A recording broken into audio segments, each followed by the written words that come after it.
starts in 10, 9, 8, 7, 6, 5, 4, 3, 2, 1, go.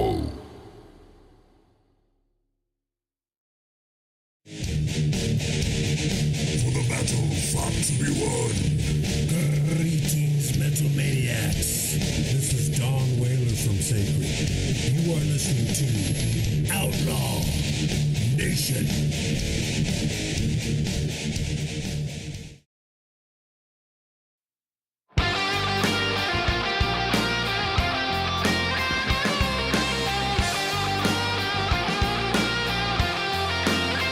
I've dated city boys, really shitty boys. Say they love you, but it's all just wild noise. Make your head turn, make your heart hurt. All the miles you've crossed are just bridge to burn. So I think I need a change of direction. Someone to be the object of my affection. Someone who's good to his mama makes me wanna drive down a back road in his Tacoma. Dancing on a Tuesday, we move at our own pace. Leaves his jean jacket at my place, and he's got a bit of southern drawl to his voice. Oh, if I ever love again, Lord, let it be a cowboy. Lord, let it be a cowboy. I've been with rock stars, some movie stars. Get you falling hard till you're falling apart. Where's a good guy? You know he what guy grows hometown roots instead of saying goodbye. I think I need some new perspective. Someone to be a bit more attentive. Someone who's good to his mama makes me wanna drive down a back road in his Tacoma. Dancing on a Tuesday, we move at our own pace. Leaves his jean jacket at my place, and he's got a bit of southern drawl to his voice. Oh, if I ever love again, Lord, let it be a cowboy.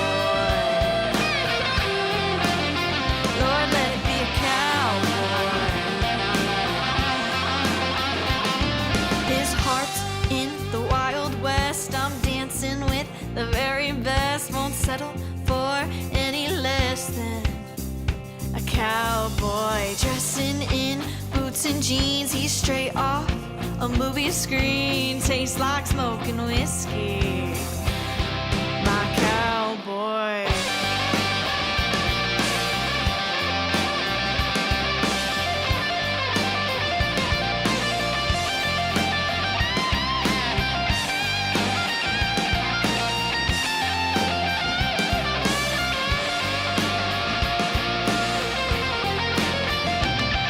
He's good to his mama, makes me wanna drive down a back road in his Tacoma. Dancing on a Tuesday,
Hi, this is Jeff James, And this is Mr. Moonlight. and you're listening to Outlaw Radio. Good evening, Outlaw Radio. You guys hear me out there? Hell yeah, you do. I hear you. I see Tommy. He's waiting for us in the green room. Tommy Hutch. Yeah, that's right. How's it going, Tommy? We'll be talking to you soon. Very soon. So here we go again. We have a fun one tonight. Lots of laughs are on the way as we talk political satire, the Army's 250th celebration. Hoorah. The shenanigans should be off the hook. What do you have for us? I have the different types of conservatives. Oh, I can't wait. Is it the far left right? Yeah, the far left right. Yes, that's one of the categories. You know, I think there's like 6 categories, but I'm going to make an additional category, so there's going to be 7, and the 7th one is going to be the way I am. oh, excellent. Yeah. Well, I'm excited about the Rhino thing because I only know 2 of them, which is the far right and then conservatives. So there's more than those 2, so I'm excited to hear about that. That's great. Political parties of the rhinos. And why we call them rhinos and not jackasses, right? Yeah. All right. Well, tonight we have... I'm sorry, I couldn't think of anything It's all there. good. Tonight we have killer music by Sacred, Inherently Lost, Shadows Calling, Crypt Kicker, True Devil, Avoid Dead, Ancient Limbs, Vintage Blonde, The Rising Fall. We have a special drop by Damaged Incorporated. We did a special drop for Lexi at the start of the show. She's from Nashville. What do you think of that? That was awesome, yes. I really liked that song. I did. Yeah. Very good instrumentation, that's for sure. Yeah, for Tight sure. as a bell. They must have click-tracked that one, you think? I don't know. I really, really enjoyed the guitar on that. Very well produced, too. Yes. Lexi will be with us July 13th, Jim. That's what I hear. Yeah, we're going to do an interview with her. That's going to be a Sunday night show. She's from Nashville, right? Nashville. Yeah, I believe her EP is called Malibu. She has 3 songs on it. One was Let It Be a Cowboy. The other one's called Malibu. And I can't remember what the third one is. If she's watching, maybe she'll say hello. You have a picture of her. And, I did. You want to see it again? And it says Malibu on it, so now I get that. Yeah, okay. Yeah. See, I did remember something. That's it right there. Nice picture, nice picture. Yeah, definitely a nice picture. Leave it at that. Well, I know how you like your blondes, Jim. I don't know. I haven't seen one in so long. Parade to all the blondes out there. Did you like our background at the start of the show? I thought the graphics were just outstanding again, as usual. Oh, thank you. I put a lot of work into it. I'm trying to find her picture again so I can take it off here. Well, of course, right now I can't find it. Well, Hell's bells. well, What are you going to do? okay. All right, so also on tonight's show, we have joining us at 8 o'clock, like you said, Thommy Hutch, singer-songwriter.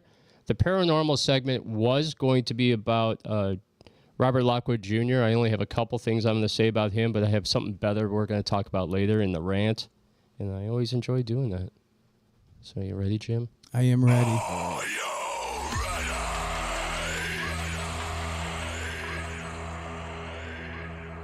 Well, the first thing we have to do is I need to take her picture off here because it's going to drive me crazy. The Malibu picture, you mean? Picture. I just see it up there staring at me in the corner. You know what I'm saying? Oh. A lot of people already joining the show. Hello to Matt. Hello, everybody. Hello, Janine Spring. Another beautiful blonde out there. Glad to see you here tonight. Like I said, Matt's on here. Tony, thank you so much for joining us. Diane Baker. And, yeah, I'm excited about tonight. Diane. Right? Hello, guys. Hola. Hola. All right, so, Jim, we've started to collect gifts from bands. I have a few of them at home. And once we open up our studio somewhere down the line, we have plenty of stuff to decorate the halls with. Isn't that cool?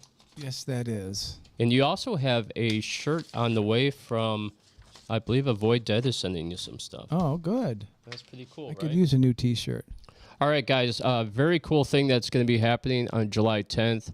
We have Mark Farner of Grand Funk Railroad.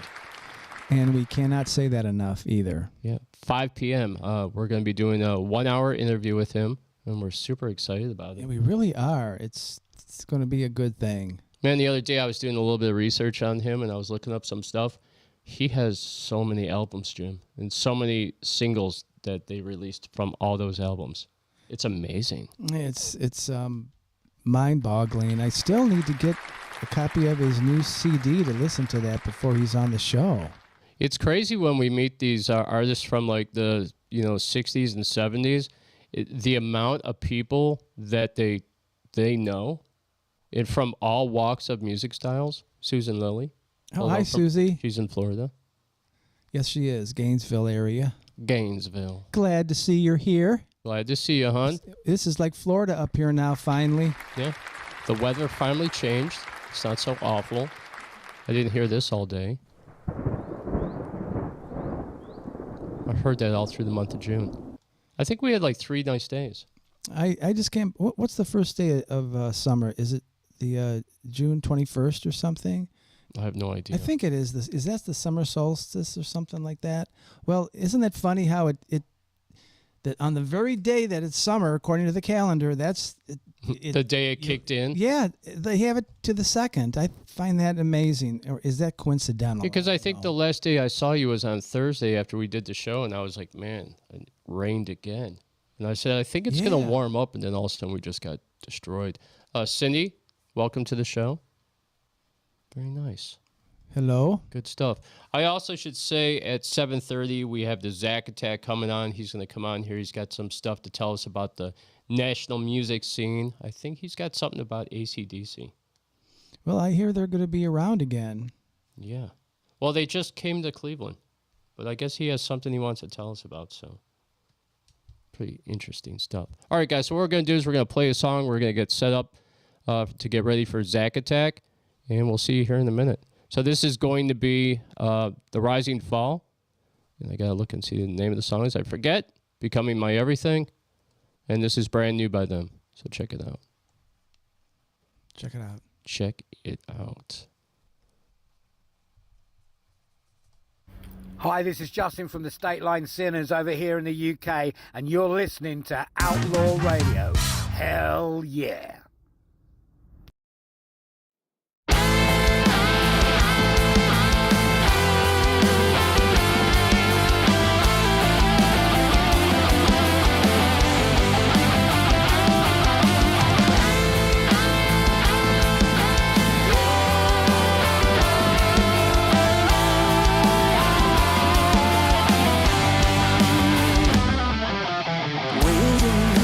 Lying in the shadows.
story in the soundtrack.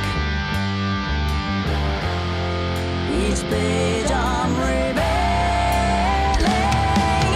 life, believing moments on love. It's all you to me, becoming my everything. And I can't stop the aching that's taking a hold of me, becoming my everything. I've been every but somehow it's all new to me, becoming my everything. And I can't stop the aching that's taking a hold of me, becoming my everything.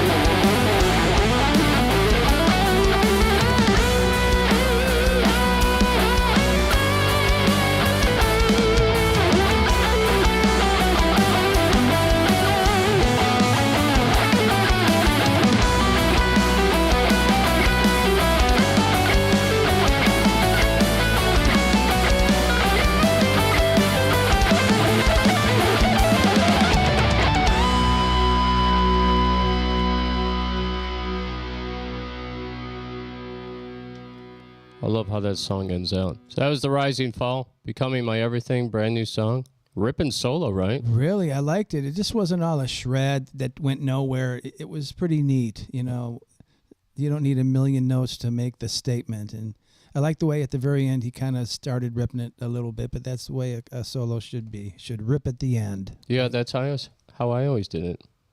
A little bit of riffage in the middle and then let it rip at the end, right? Yeah. Yeah. Okay, so guys, next Thursday we bring the nation. We'll be back on 5:30 to 6:30. We got some pop-ups being scheduled right now. We've got a couple, Jim. Not a whole bunch, but we've got a couple right now. And we'll have more. It'll be fun. Yes, it will be. I love Stay those tuned. little pop-ins. Okay, also, RockStar Radio Underground on Live 365. Thursday night, 6 to 8 p.m., you can hear Outlaw Radio Nation spinning all the music from the Outlaw radio shows. 2 hours of uninterrupted music. On Mondays, which is tomorrow, Jim, from 6 to 8 p.m., you can hear Mr. Moonlight Show. That's PM. Did you say PM? PM. Yeah, you did. Yeah. P-menstrual. Yes. Pre. P-menstrual. Post. July 5th, Jim is playing at Sacred Vortex. If you guys have not been to Sacred Vortex, they're one of our sponsors. They're super cool. It's a kava house, tea house, all botanical drinks, high energy, stuff to chill you out. Super great. Yeah, I can't wait to play there. I've been practicing every day trying to figure out a list.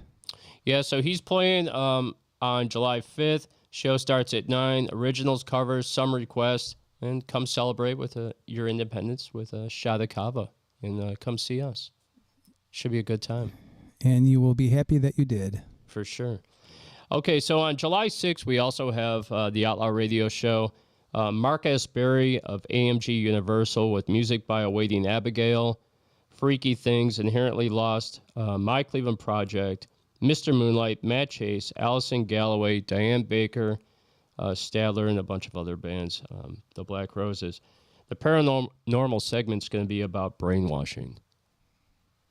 Wow. Pretty much about the media. Well, there's a lot of that going on. So we also have the Shenane, and then Jim is going to do the new rant for that Sunday show. Yes, yes. I have that written down somewhere. He's got some stuff he wants to get off his chest. Yeah, that's on July 6th. July 6th for I have that written Mark down. Berry show. That's going to be great. And then, like I said, on July 10th at 5 p.m., we have Mark Farner. Yes. And that's going to be fantastic. We're going to BVS, another sponsor of ours. We're going to BVS, and we're going to be doing a promo tomorrow. And since we're talking about BVS, let me show you this. I can get this.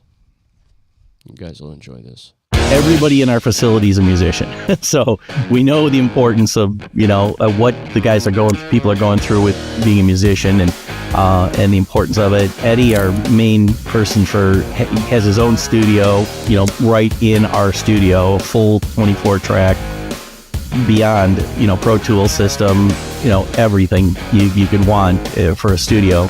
And he's worked with some pretty big players, and he's had a great run with that. So between that and the marketing capabilities, we can pretty much really develop a package for a musician or an artist or any group that can get you in front of the right people, at least in a very professional way. So I guess that's where we come into play with that. That's one of our sponsors. That's BVS Film Studios in North Olmsted. And we work with them on a bunch of stuff. And we're going to be in their studio tomorrow. We have a meeting starting at 11 for business stuff. And then at 1 o'clock, me and Jim are going to do a quick interview where we talk about Mark Farner. It's going to be a pre-show promo that will load up as a short. And we could use that to promote the show before it happens. Be about a minute long, I guess, right? Yeah, about a minute long. I'll show you one of them. This is normally what we do after a show. But this is Rudy Sarzo from the band Ozzy Osbourne, Quiet Riot, and Whitesnake. So check this one out. This was an interview we did with him. So right before I recorded Speak of the Devil with Ozzy, I got a call from Kevin that same week and says, "Hey, Roots, you want to come down? There's a possible record deal, and how would you like to come down and record Thunderbird as a tribute to Randy?" And I say, "Sure, of course, and it's Randy had just passed away a few months before. This is September, and Randy passed away March 19th. And so that was a very special 8 months before I joined Ozzy. I moved in with Kevin and started playing in Dubrow. So I was very familiar with a lot of the songs, and also the songs that wind up on the Metal Delph record. Again, I'm still a member of Ozzy. I go down there and record, so I tracked Thunderbird really quickly, and then the producer says, "Listen, we got a few hours left. Do you remember any of the songs?" So those are the promos that we make after we normally do the interviews. And we're going to make some good ones with Mark Farner, that's for sure. Yeah, so I want more than one, maybe 3 or something. Yeah, we're going to do a lot of stuff. We're going to do that interview tomorrow, and we'll have that promo going up right away. Don't forget, we have Crypt Kickers short that we're going to be putting out. We also have Brooks short that we're going to be putting out. So we have a lot of stuff that we're doing right now. And then our meeting is about sitting down because we have sponsors coming to the show. We have to sit down and do business stuff. Because that's one thing that we've been lacking, Jim, is the business side of things.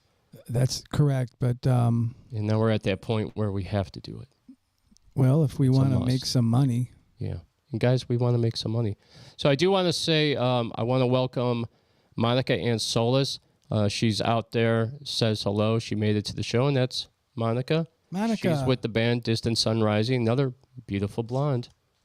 Man. That's really true. That may be the theme for our next show. Needs to be about blondes. The Paranormal Blonde segment. Paranormal is an easy way. It is the nice way to say it. Yes, it is. But she says hello, and nice to see everyone. And she just loves Matt out there, and I know Matt just loves her. That deserves applause. Yes, it does. So we're waiting for our buddy Zach Attack to join the show. I assume he's probably ready to jump on any second because he's always right on time. He's only less than a minute, 30 seconds out, Jim. Oh, what do you know? So we'll see. Come on, buddy. We're counting on you right now. We're counting on you. Because you know what's going to happen after the Zach Attack is your interview of me. Yeah, and I'm so excited. He has no idea the questions I'm going to ask him, and he just was trying to get it out of me. And I said, "Oh yeah, I have a question." Now the first one's going to be, "What is a woman?" Yeah, and I was like, "You're really going to ask me that?" I don't know. I haven't seen a woman in years. So basically, I see girls all the time. I've never seen too many women. You know what I'm saying? Some of the questions, you women out there are very rare. Some of the questions have something to do with women, though. Okay, I can't wait. Oh boy. I could just imagine. Well, you won't have to imagine much longer. I was worried about it for like 3 days. I don't worry about it. I could do it. I don't need your help. And then I'm sitting there like 2 days ago. I wake up at 3 in the morning and I go, when am I gonna? I couldn't think of one question to ask you for like 2 days. Good. And I was getting ready to call him yesterday and say, hey man, I can't do this. And then all of a sudden it was like writing a song. It just happened. And I blew off like 7 questions right away. What I should have did was when I saw you Thursday when we went out, I should have spent that time at Whiskeyville just telling you a bunch of bullshit stories that weren't true, just to throw you off a little bit. There's not. I thought I was going to do like an intro, but we've been on this show for a while. You know Jeff already, so I don't have to give him an intro. I guess he could start by telling us about himself if he wants to, but that's entirely up to him. That's always the hardest thing to do, right? Talk about yourself. I always hate talking about myself. Oh, you could have fooled me. No, just kidding. No, he's not kidding. He's not boastful at all. Well, Jeff James doesn't feel like Jeff James needs to tell you anything. Okay.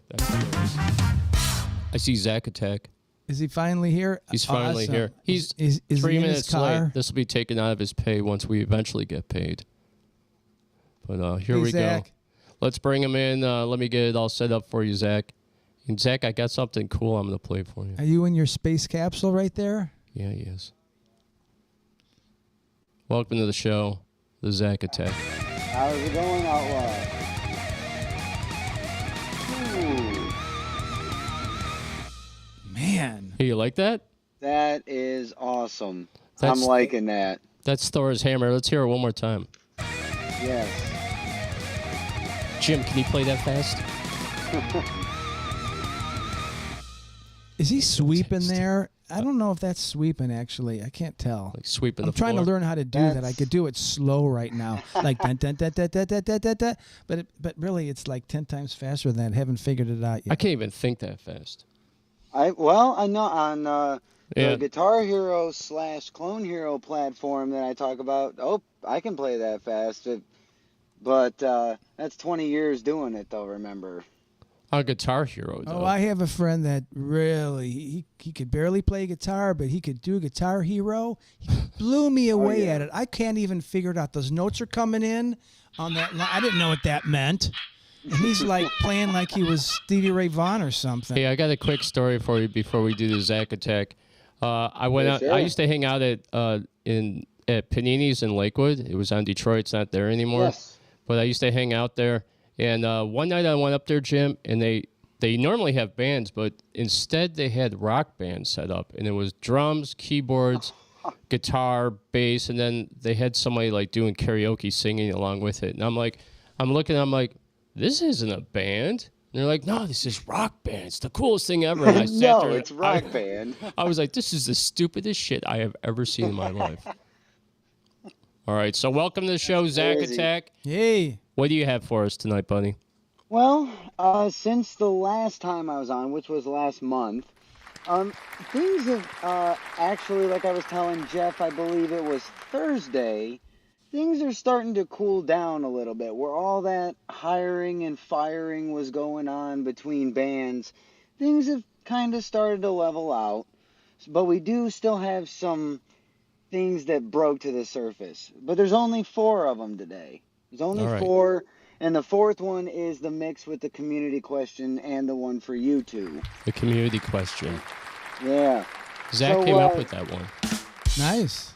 That and for the Outlaw Society. That was another nice thing. Nice. But number 1, though, Nice. we're talking... today's theme, if I had to give it one, is actually kind of finals.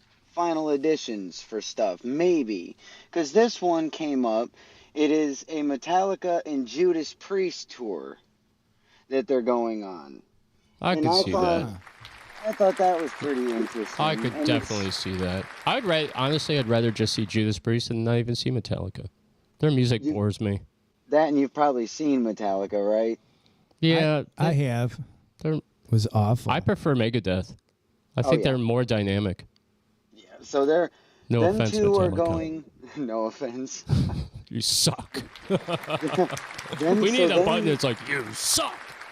So them two are going on a final joint tour, they're calling it.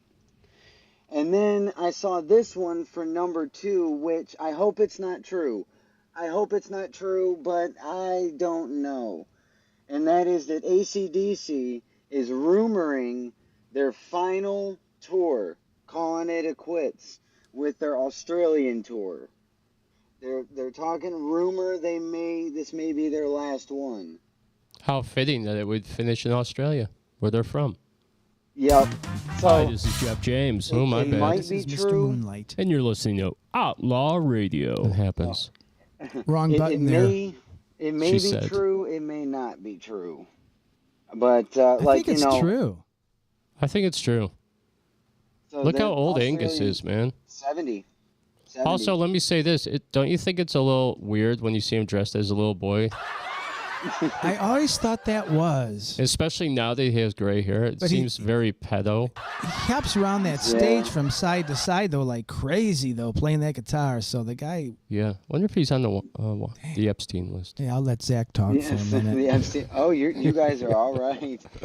And then, so number 3 brings in, and I decided to bring this up with a little history attached to it. So, who here believes that gaming for like PlayStation gaming, Xbox gaming can bring, especially from like the older consoles, so like PlayStation 1, 2, Xbox, those can bring forth 90s to 2000s music, and some incredible stuff came from those time periods.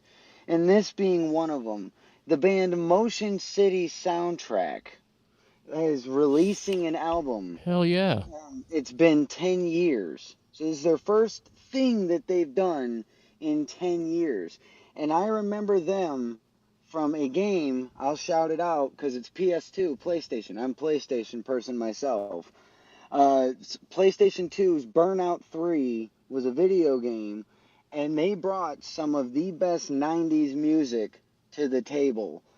That and like Tony Hawk's games, skater games, stuff like that, brought forth some of these amazing groups like Yellow Card, Sugar Cult was one of them, just tons, The Explosion. Yeah, you're Tons right. of stuff like that. And so Motion City Soundtrack was thrown in with that. And some of these great bands come out of video games nonetheless. Some of these great things known to us. And so I figured to shout them out because 10 years later, they're dropping a new album. And Yeah. I think that might be pretty cool to listen to.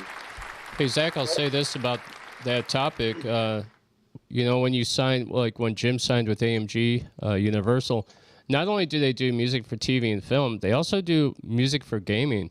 And there's been a Right. lot of metal bands, like I can't even think of off the top of my head, like Static X and some other bands that made it onto like video games that came out. So yeah, you're completely right about that. And then to follow up with what you said, of course, now Rock Band and Guitar Hero, it's a fine line to consider yourselves a band if that's what you do. I agree with you on that, where you said you went to that place in Lakewood and they did that. That's a little edgy for that. And now we follow to the community question / The for you community guys. question. I love that a lot, yeah. That's a good one there. Maybe that should be the community question music. All right, go ahead. Yeah, well, for both. No, you guys are good. So I don't know if you guys saw this, but it kind of falls into life's current events that are going on right now, just a little bit. The red jumpsuit apparatus. I don't know what you've Great heard band. about this. Great band. Got songs. Obviously, everybody knows "Face Down" is one of their top, probably Billboard songs, really. And but their front man, so their man with the voice, has decided to ban Trump supporters at their concerts. Now, and this is where it falls into the community question, and for the two headliners I'm gracious to be here with. Uh-oh. What do you guys really think about politics being thrown into rock and metal music? Somehow it can skate by in rap and R&B and hip hop, but what do you think of it being in rock and metal? How about I go first? Is that cool, Jim? Yeah, I'll let you go first. I'll try to think of something. I like it. I like Yeah? System of a Down talking shit. I like Rage Against the True. Machine.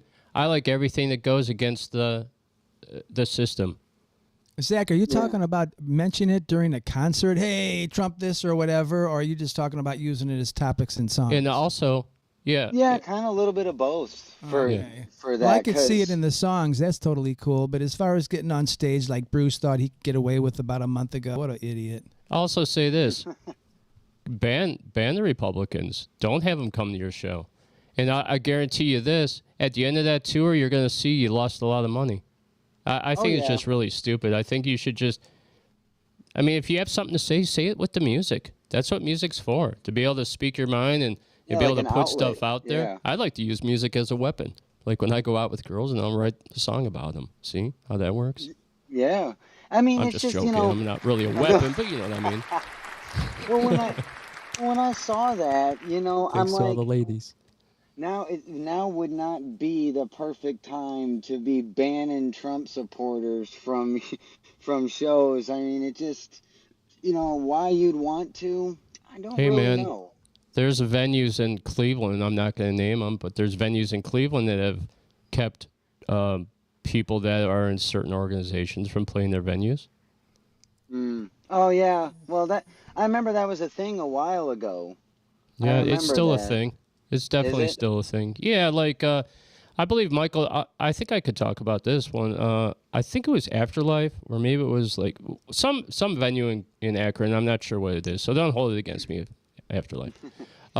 Michael Graves was coming through town, and he's part of the Proud Boys, I think, or the One Percenters, or something like that. I'm not exactly sure, but I know that they banned him from playing in Akron because they didn't want his type of people coming to the show. That's crazy. Yeah, I it's remember kind of now. crazy. That was in Akron.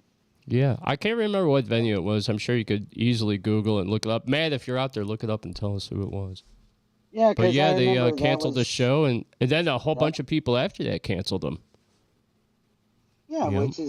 which is where I was like, I don't know if it's to make a stand or if it's just to try to get some attention. I don't know why like you said, they're gonna lose a lot of money. For Yeah. sure. I made a joke with Crip Kicker the other day when we were interviewing him, and I said, does this music scare the hell out of the liberals, right? And he's like, you know what? I hope the liberals come to the shows, and I hope the Republicans come to the shows. It's about music, and why can't we just play music and all just get along and could argue later on Facebook? But I don't think I don't think they should be doing that. Music is an escape. Why? Yeah. Right. When you're involved in wonderful music, a gift to all humanity, and then you start thinking you could throw in political crap, I just think about it like this: as I'm a capitalist, okay? I think about it as just losing money. I just see money loss every time I hear about that. Like, you can't deal. I don't know. Especially, maybe it's so controversial he would pack the house. But then again, it's up to the ownership of the venue. They can do whatever they want, They can make any decisions they want. They're the owners of the venue. And if they don't want that type of performer playing there, then they have all the right to cancel them. Just like people making cakes remember the people making the cakes and they didn't want to sell them to the lesbians and gays? They have that right to do that. That's why we live in a great country, the United States of America.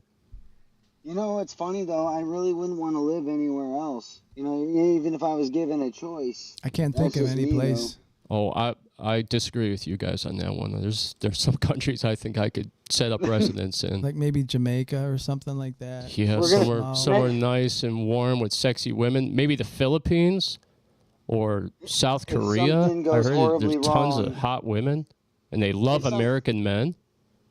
If something goes horribly wrong, we'll just all find Jeff in Zimbabwe and wonder why. Zimbabwe, man. Tanzania. No, I wouldn't even go. I'm Italian. I wouldn't even go to Italy, man. I'm afraid those NATO countries. Stay away from Europe right now, I think. Oh, right, well, yes. We gotta let Zack Attack get back to work. He's trying to set us up for some political satire, and you know his schemes. But you behaving yourself in the kitchen today? No. Oh, it's a scorcher, dude. Yeah, I'm oh, glad. It is so hot. Are the servers fanning themselves while looking at the cooks in the 100 degrees temperature? Like, it's so hot. Yeah, I'm melting. We've had a few of them. We've had a few of them. No one's threatened to quit yet, but it's hot. But it is hot. Yeah. They still have rent to pay, I guess. Yeah, I want to quit every day. I'm just playing. You tried that once. I think you tried that once. Yeah. All right, we'll get back to work.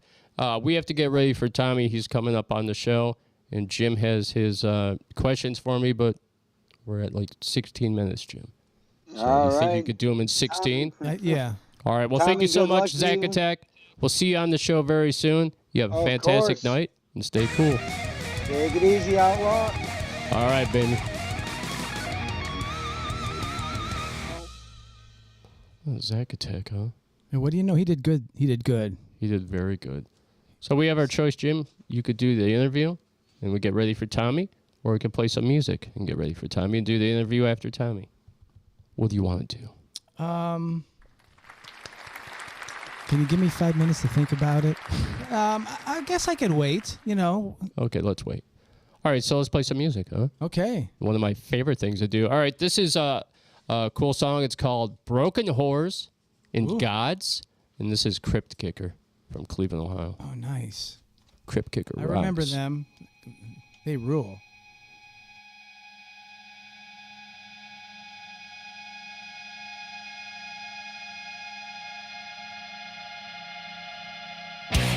Best metal band in Cleveland, folks.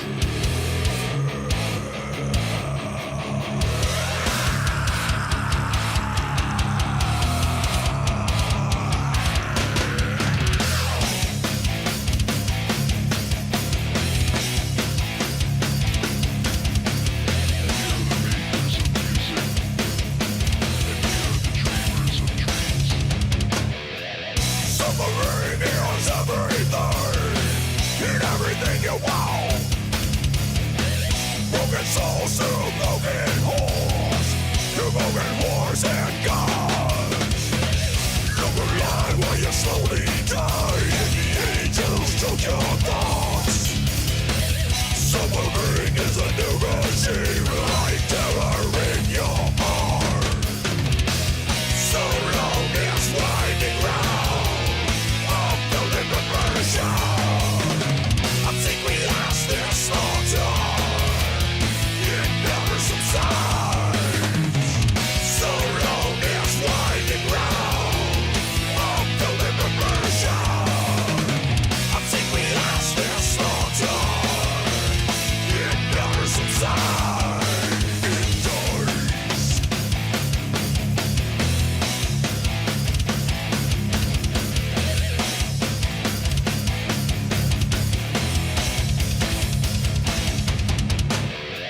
Suffering is the only thing that passes this cold heart. Broken minds to bone-faced lies, to broken whores and gods. Look away as the daylight fades and the flesh is made to rot. Welcoming this slaughtered queen like devils in the dark. So long as winding round of building reversion, I think we lost this slaughter. It never subsides. So long as winding round of building reversion, I think we lost this slaughter.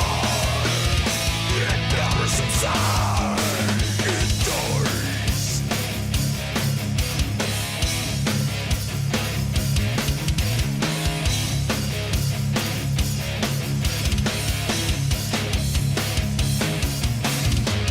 There's an eagle riding under the stone, and all the faggots and the feeders have found their crowd. There's something different and something sincere. All the visions of the bleeding, the tearing and tears.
Wow. Well, I was right.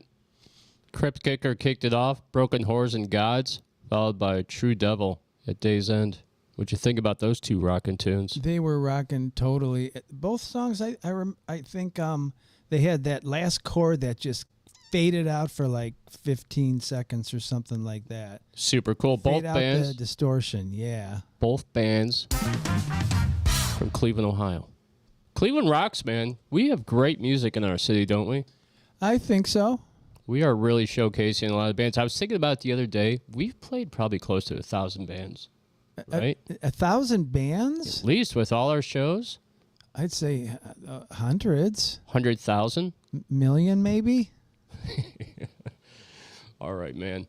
All right, so joining the show, we have Thommy Hutch. Let me get him set up. Bring him on in. Can't wait to hear this. This is going to be great. Thommy Hutch, welcome to Outlaw Radio. What's up? Hey. What's up, man? What's going on, guys? Long time no see. Hell yeah, you've been sitting down in our green room waiting to come on the show for over an hour. You have to listen Just to us been ramble chilling, and talk. listening to the show. Chilling, listening. You like everything so far? Yes, I've been rocking out with the Crypt Kicker while you guys were playing music. Oh, Hell yeah. definitely, yeah. You see Zach try to set us up with the political stuff, trying to get us going Oh, early. I saw you sidestep it. Yeah. Well, we got some stuff coming up later that we're definitely not going to sidestep, but it'll be good listening, man. But yeah, we try to sidestep some of his questions. You hear us out there, Zach? We're sidestepping you, buddy. All right, so welcome to the show, Thommy Hutch. Fantastic to have Thanks you. for having me. Very cool. So, Thanks for having me, Thommy, guys. singer-songwriter of Lorain County. This is his very first interview, Jim. Excellent. Isn't that cool? Very good. So, welcome. Thank you very much. Thanks for having me, guys. Yeah, this is really cool. It's been a lot of fun. Last time we saw you was where? At the boutique in the rain. In the That's rain. right. Hey, man, Yes. it never stopped raining. It That's started right. raining at the boutique, and it rained all the way through June. Pretty You're much. right. You're right. Thank goodness that the rain stopped and we're now in Florida. Yeah, that's great. Yeah, we're in the Sahara right now, Yes. but it's not dry heat. It's a wet, humid heat. It's a sticky heat. Yeah, it's sticky. Although in the studio right now, it's beautiful. Yes, it is. Is it like 60 degrees, Jim? We're on the 60th floor. Yeah, 60th floor of Terminal Tower. Isn't that great? All right, well, Thommy, welcome to My the studio, show. it's about 60. That's excellent. All right, so you're an artist in Lorain County, singer-songwriter. And all right, so I have a few questions for you. How did you get involved in this crazy thing of music and rock and roll? Well, I've always been kind of into craziness? music. Yeah, I've always been into music. I had a life-changing experience a couple years ago, and a good friend of mine, Matt J. Chase, you guys might have heard of him, I think. Definitely. Yeah. Jay Chase with a name drop. There you go, buddy. That's right, Matt J. Chase. So he and I, we've been friends about 10 years, and he just looked at me one day and he says, Tom, you need to get your butt up on stage. You have enough material. You perform well. You just got to do it. Suck it up and do it. And then my son heard me playing, and he says, Dad, you need to be on stage. So two guys and my loving, supportive wife, Kara, we sat down, we talked about it. I said, this is kind of what I want to do, but I don't know how to go about doing it. And she says, let's make a couple of phone calls. So we called a local venue. I saw that they had an opening on the calendar. They said, sure, come on in. We'll let you play. And it's just been downhill from there. Downhill. It's been a great ride. Yeah, it's been a great ride so far. Hey, what was the name of that venue? First venue was Speak of the Devil here in Lorain. Oh, very cool name. Where's that at? I never heard of that. Never heard of it either. I want to go there now. It's a great little venue. It's right there on 5th and Broadway. But if I got a chance to plug somebody, I gotta plug my place, Brass and Bronze, right on Broadway. Yeah, I know where I that am is. the house musician over there. Are you really? Jim, we I have to go am. there. We have to go and We have to make a trip to Lorain. Last Thursday of every month. So this coming Thursday, I'm there from 6:30 to 8:30, 9 o'clock. Okay, cool. Brass and Hey, Bronze, Lorraine. Janine Springs said some great bands come out of Lorraine, and she's exactly right about Yes, that. we have a lot of great stuff. And then Matt J. Chase just jumped on. He's hello everyone, supporting my dear Hey, friend Matt. Tommy for his first interview.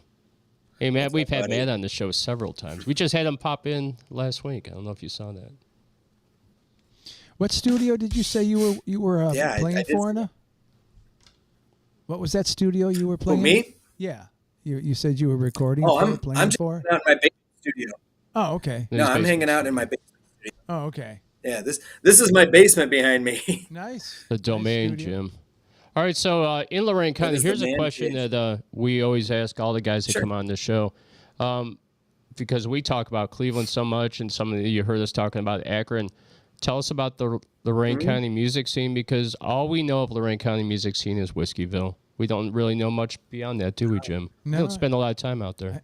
There's a couple of clubs there, I think, aren't there in South Amherst though? Yeah, tell us about your scene out in Lorraine. Well, so I'm actually in Lorraine, and I tell you what, there's a lot of untapped resources here. Right here on the water, we've got a brand new place called Trent's Joint that just opened up. They're still feeling their way, but it's been a crowd almost every night for the past 2 weeks since they've been open. Nice. I talked about Speak of the Devil, Brass and Bronze. There's several different joints that are along East Erie, West Erie. We've got the Castle, Papacitos, I think it is. They have that nice outdoor deck for Mexican food overlooking the lake. Man, the We've got a castle is new still art- there? That castle is Oh, still man, there. it's- Huh? I know that castle. It's still kicking. Man, It's that's still- crazy. It's the coolest bar in there, too. It really is. It really is. I actually just talked to the owner over there, Victor, just the other day. So trying to get something booked with him. Oh, yeah, we have to go out to Lorraine. Okay. Yeah, And do you have the Palace it's a Theater, gym too? out here. We've got the Palace Theater. They've always got something going on. We've got all these little lakeshore bars that are popping up all over the place. We've got a nice barbecue place that they're supposed to try and open up, I think, right around the 4th of July. That's the old Jackalope venue that's right overlooks the lake. I was just going to ask you if it was still there. I was wondering about What's that, the Jackalope? Jackalope. No, they closed down, but there's a new barbecue place. He's got a place out in Lakewood as well. Oh, very So cool. we're going to open up his second location here. I used to live in Lorraine. I lived on Oh, 9th and Long, right off Broadway. And I worked. Ooh, and I grew up worked on at the Morning 27th and Journal. Broadway. Oh, wow, man. Oh, me Yeah. too. I used to hang. I spent like 4 or 5 years in Lorraine. I really liked it a lot. It was a good time. Yeah, Yeah, there's a lot of stuff. there's always here, Jim. something to do. Yeah, you're right about Yeah, that. there's always something to do here. All right. Well, speaking of a lot of things to do, what do you have coming up as far as shows? Because I see you're performing and you're getting out there a lot. So what do you have coming up? I'm getting out there about as much as any new artist would. I've got that show at the downtown Lorraine at Brass and Bronze the last Thursday of every month. I've got another show coming up over at the Lorraine Harbor Boat Club, which that's a good time. It will be my second show with them. Normally it's a private venue, but when they have events, when they have musicians, they open it up to the public, and they just really want to attract a lot of people to come in and see what they're all about. So I've got that happening July 5th.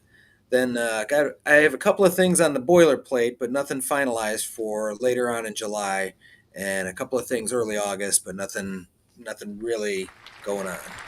I'll tell you, Can I get my name out there?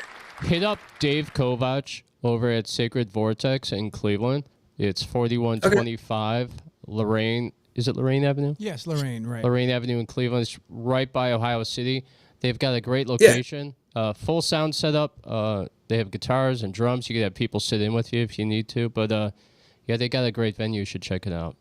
I tell everybody. Oh, about perfect. it. Yeah, that sounds great. It's a really good location. You should check him out and hit him up. Yeah, that's Yeah, great, man. I'll look at Dave Kovach.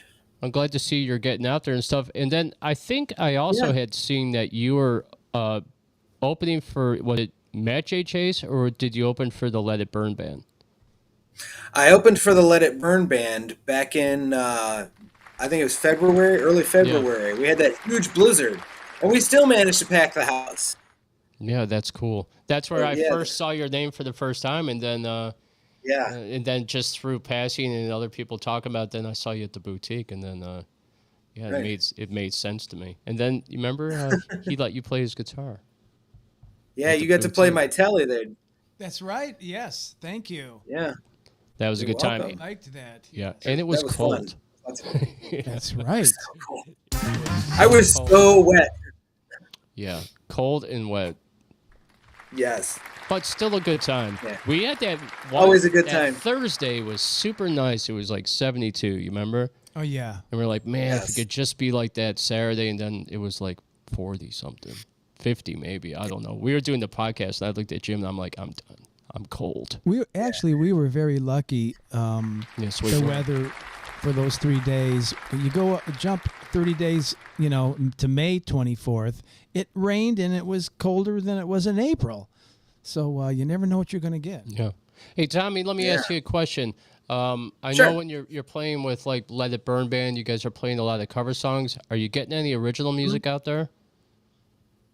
I have a couple of original songs that I do with my acoustic set because I don't play with Let It Burn a whole lot. Sometimes I'll sit in with their practice or, times like the boutique where somebody will call me and say, hey, can you sit in with us?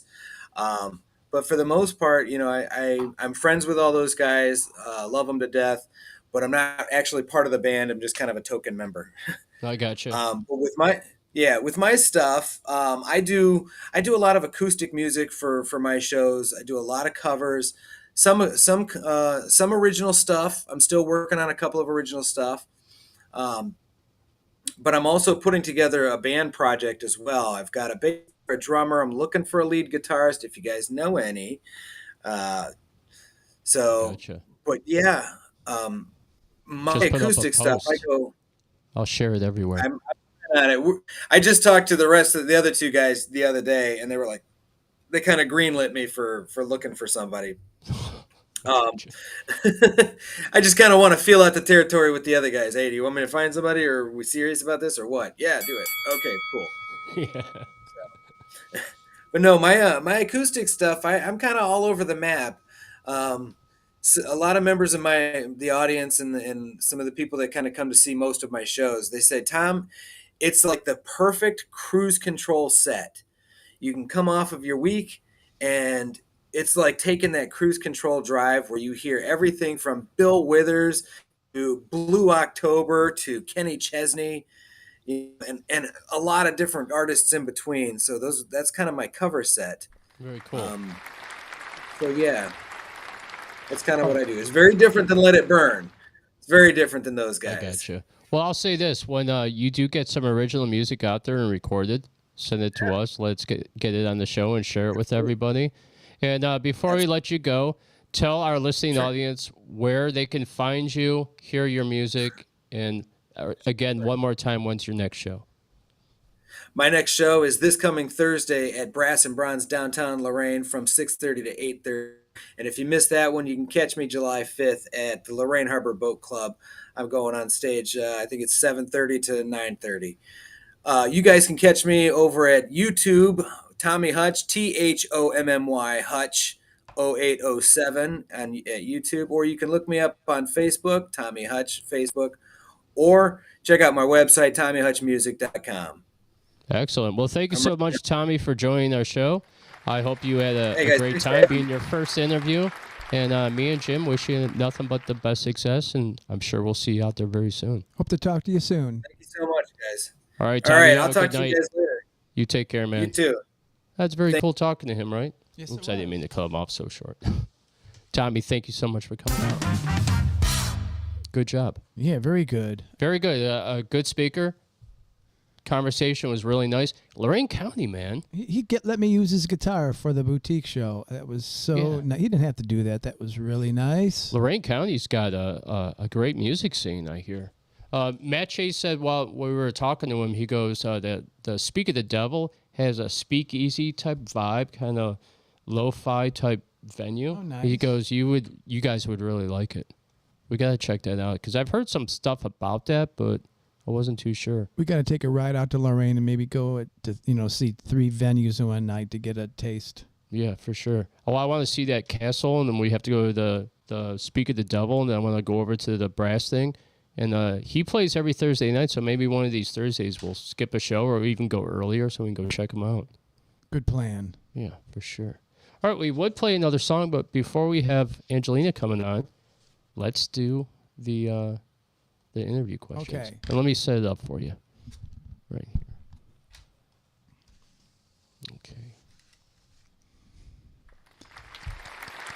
I like to call this Jekyll and Hyde. This segment, Jekyll and Hyde? Yes, let's call it Jekyll and Hyde. What's the reference? What's I that don't know. all mean? Okay. I've heard that I'm kind of a Jekyll and Hyde type personality. Oh. Oh, there's one for you. I threw you a bone, Jim. Okay. There you go. Okay, well, I'm going to start with a question, and it's it'll take about a minute and a half to read the question, though. So Okay. So take notes. All right, here we go, guys. So Jeff, do you remember when you first realized music was going to be the focus and love of your life? Do you remember the day it happened? Was it one song that did it? Was it music class in grade school? Was it a band? Was it a poster? How did you first get turned on to music? That's a very, very good question, Jim. Good job. I grew up in a musical family. My mom played piano. My brother played drums. My sister played saxophone. And I dabbled with the guitar because there was always a guitar in the house. There was always music played in the house. My mom and dad would dance to the 50s and 60s music in the kitchen. My brothers and sisters, my oldest sister would listen to like Crosby, Stills and Nash, Dan Fogelberg. Then the other sister just below her would be playing some music. My brother listened to like Blue Oyster Cult. So it was always around music, Jim. And it just seemed like a natural progression. And I always been the black sheep of the family, so of course I became the rocker. That's my question, my answer. Oh, that was a very good answer, actually. Thank you. Okay. So then question 2. Question 2. What was your first musical involvement? What was the first instrument you played? When did you start playing the guitar? All right, so I remember getting a guitar maybe sometime around 16 or 17 years old. We were in California in Redondo Beach, and I hung out with a guy that played drums and another guy that played guitar. And they showed me some stuff on guitar. And then my brother played drums, so when I was in high school, he would invite me to play with him and his friends. And we played stuff like Wipeout, and we played like the chorus of Stairway to Heaven, the rockin' part. Easy stuff that I could do and play along. From Wipeout, huh? Yeah. Wipeout, that's like a 60s thing. Wipeout. Wow. Yeah, it's like 4 chords, right? And then there's just that little riff. So I learned that song, and I got to play with them, and that's how it kind of started. I didn't play guitar for a long span, from probably 17 until I was like almost 30. Then I played again, and I played for maybe 8 years. Then I stopped playing again until I think it was like, I think I played from 99 until 2012. And then after 2012, I didn't play until 2021. Were you discouraged, or you just were busy? You were busy working, or family life? The first couple times, busy working and family life, and then the third time was with Crystal, and then that music part of things got derailed a little bit. But during all that time, I still did booking and promotion. So I worked for Spotlight Cleveland, and I also was working at the Morning Journal, so I was pretty busy. I stayed occupied. Do you remember your first gig? I know that's a tough one. I remember mine, but... First gig? That's probably hard.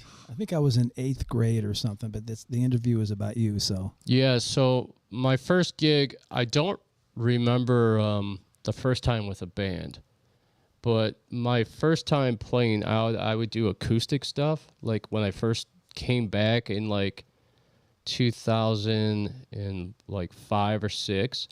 I was playing in a band, but we hadn't played a show yet, so I was doing like acoustic open mic stuff. And they had this thing at Vertley's called the Homegrown Show, and they would allow like 2 or 3 bands or 2 or 3 singer-songwriters to come up, and I did that for a couple of years.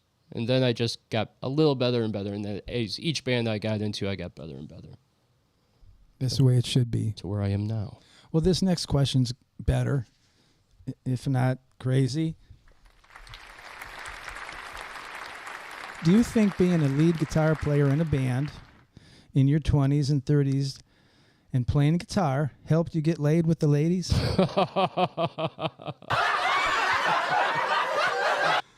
What do you think of that one? Wow, that's a good one, Jim. Say that one again. I don't know if I should. For the listening audience. FBI is probably already on its way. Do you think being a lead singer in a band in your 20s and 30s and playing lead guitar helped you get laid? Yeah, all right. So I'll be totally honest. My 30s were awesome. I will definitely claim the fame, the dirty 30s. I had a good time. So you're saying you think it worked then? You think it helped then? It opened the door? Oh, yeah. Like, well, Quadraphonic Desperation, when we got big enough, like, we would play festivals and stuff. And when we did those festivals at the Normal Fest, yeah, there was a lot of women. Although I had a girlfriend during the time, so I never cheated. I was tempted. Isn't it always that way? Nothing's happening, tempted. and then you get a girlfriend, and then there's 20 others that keep that got start close knocking on the door. Very close one night after a show, but I did not do it, and it's just not my style. But okay, yeah, I got a lot of women, and as you know, Jim, we still meet a ton of women. We're very popular. Okay. Well, I hope it pays off someday. Hey, we meet them, we just don't have sex with them. That's funny. All right, next question. You've been involved in a lot of things, jobs including sales, marketing, promoting bands, setting up venues, managing bands, working for modeling and advertising agencies. What's been your favorite job? Of everything? Yes, not including being a cook or chef. Yeah, okay. Favorite job was with Big City Productions. We started that in like 98, beginning of 99. We opened up our own modeling agency. Our modeling agency did the Girls of Cleveland calendar, which was extremely popular. We handled all the ring girls for the boxing events in Cleveland. We did the Tropicana girls. We did a whole bunch of cool stuff. We put on shows when we had the girls come out and stuff. We had tons of women around us, man. We had like 30 or 40. At one point, there was up to like 70, 80 girls. We couldn't even keep track of it. We had to hire people to handle just the girls alone to schedule them for events. But yeah, we would pull up with a limo. We had a limo service attached to our company. I trust you left the ladies alone then. It was all professional. Next question, please. What is a woman there, Jeffrey? I don't know how to answer that, but I was in my 30s. You weren't sued or anything, right? No, never sued, and I was in my 30s, so yeah. What was your I had position? A good time. What was your position with that company? Did you have to give the measurements and stuff verified, or? No, so my position in the company was like talent and acquisitions, and I also put together and did the marketing and promotions for the shows. The only time I really worked with the girls was when I would call and schedule them and get them set up for stuff. Only one time was I ever backstage with the girls in like a locker room type setting. All the other times I was always out front doing other stuff, like running the show with my buddy Mark Brickner, also Big City Productions. We had a good time. Who's the owner of the company? It's no longer a business anymore, but me and Mark started the company. It was very, very successful. Oh, very good. And we had a very, very good time. I'll tell you about this one time. And this is a funny story for you out there. It's going to break some mirrors and stuff. All right, so check this out. There used to be a company back in the day called like a paparazzi company. And what you do is you pay them like $50, $100, and they'd follow you around downtown with a bunch of cameras and videos and shit. So we set this whole thing up. We went to the flats. We had the limo. We had the stretch limo. We had a ton of girls in the limo with us. And when we pulled up to the club, and we had it all set up at the club, right? So when we'd walk in, the owner knew. We'd walk right in, table service, bottle service, the whole bit. Walk in, we have like 16 girls all in the line. And these girls we worked with, man, these were the top-notch, beautiful women in Cleveland. I mean, very, very, very attractive women. And they would all walk in, and me and Mark would walk in. And when we got out of the limo that night, we had the paparazzi waiting for us. So we had all these video cameras going, and the whole city of Cleveland was abuzz. They're like, what's going on? Who are they? It was us, Big City Productions. Yeah, that's very cool. Super cool. Yeah, I love doing the music stuff, but that was my first introduction into the entertainment media world was Big City Productions. And it was a great idea. I think I remember the Tropicana Girls. Yeah, the Tropicana Girls. We worked with them, and my buddy Mark went out to California and did this Baywatch thing with this girl, Maria. Can't remember her last name, but they went out to California, and she was on the show Baywatch. So, yeah, we did a whole bunch of cool stuff. I mean, we met a lot of people, a lot of sports celebrities. We were on TV a bunch of times, and we would go to like the Lumberjacks games and be on the Jumbotron because we'd be surrounded by beautiful women. Yeah, It was very awesome. lucky. Very, very nice choice there of a career at that point. Yeah. And, now I work with bands. And now we do the radio show. I'm no longer doing booking and promotions, but, we're doing the radio stuff, which is super cool because now we meet really awesome bands. We really do. And a lot of people doing a lot of different things. We meet a lot of people. So it's been a lot of fun. Well, another question I have for you. So, you've been a master chef. What's your favorite meal to cook? What's your favorite food to eat? And what's the hardest food to prepare? Oh, those are good questions. All right, favorite food for sure. I love Asian food. Asian and Mexican food is my favorite. Although being Italian, a lot of people don't know I'm Italian because I use Jeff James, but real last name is Antolini, folks. And I love Italian food, but I think of Italian food as very simple and boring. That's why I like Asian and Mexican food. One thing I'll say is this, coming up as a chef, I wanted to be able to learn everything I possibly could, Jim, so I pretty much watched YouTube and everything and learned how to make pretty much all the staples of every cuisine. Hardest thing I'll tell you this, the hardest thing I ever made was desserts. I really like baking, and I like making desserts because it's hard. Desserts? Yeah. I guess that sounds about right. I love making desserts. I could make like cassata cakes, creme brulees. Creme brulee is like super easy. But yeah, I learned how to make desserts because desserts is technical. You actually have to measure stuff because Matt Goog is out there listening, he'll tell you, if you don't measure stuff right, you'll just ruin the whole dessert. But yeah, I love making desserts. I like to bake. Well, very interesting. I like to get baked and bake. But I will tell you one thing. Chateaubriand or a beef Wellington, when you guys watch that and people are cooking it on TV like MasterChef and stuff, it's very simple. It's not even that hard. It's very easy to make dishes like that. Very cool. Well, that about wraps it up. Oh, thank you, Jim. I have a couple more, but I think I will pass on them. They're a little bit... racier? Yeah. Hey, give me one racy one. I want to hear one racy one. So finally, when it comes to getting laid... We're back to that subject again. I'm sorry. It's not that I think about it all the time. It's just... No, he does. Don't be fooled, ladies. What's your advice to someone? Would you recommend being a cook or a guitar player lead singer to get the women? I think it's... All right, so I'll say this. yeah, and one more thing. Do bass players ever deserve respect? I know that's going... Absolutely.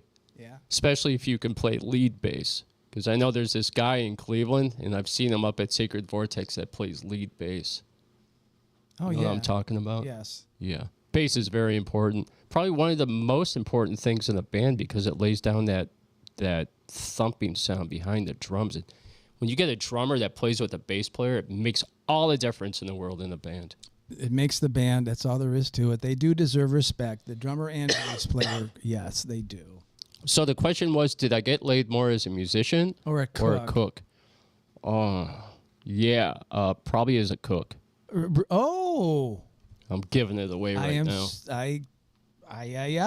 Yeah. So there's a little thing about restaurants, men and women working together. I mean, stuff happens.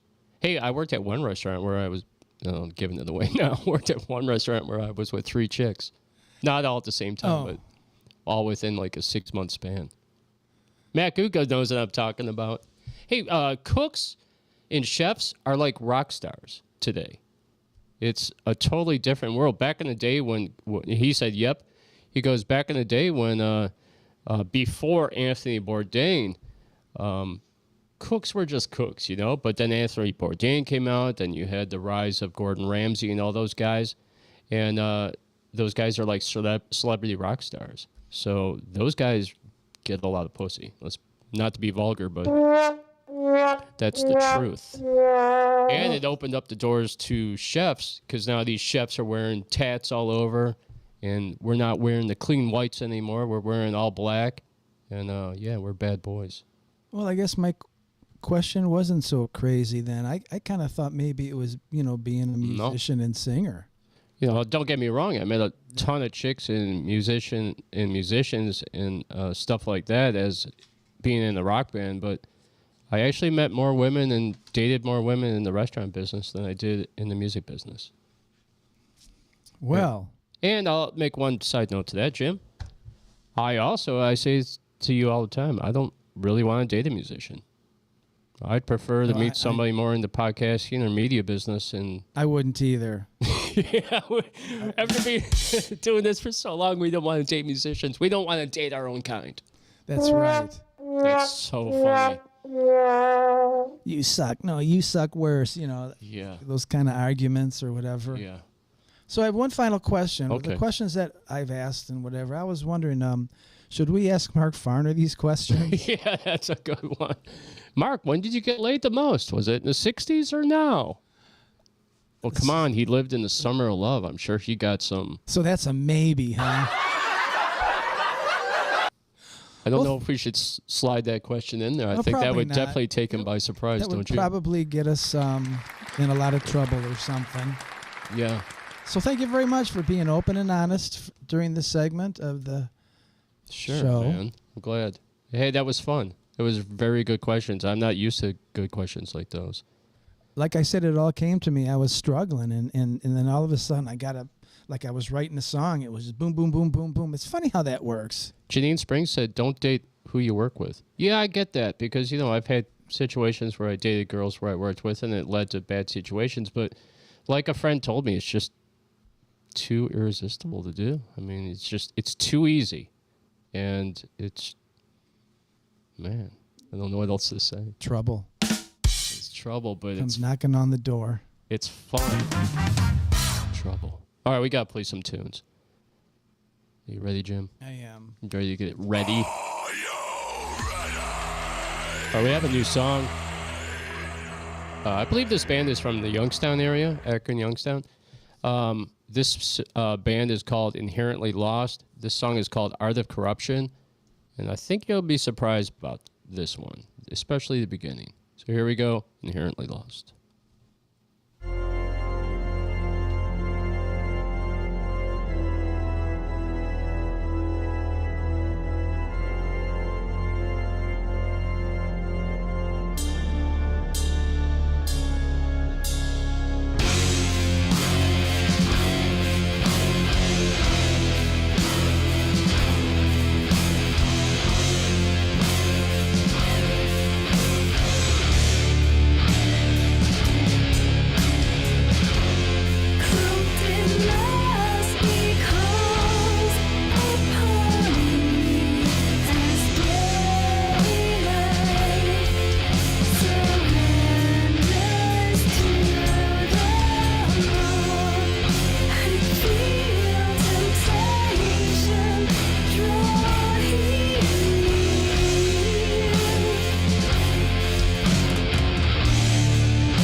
Art of Corruption, Inherently Lost, another Cleveland band.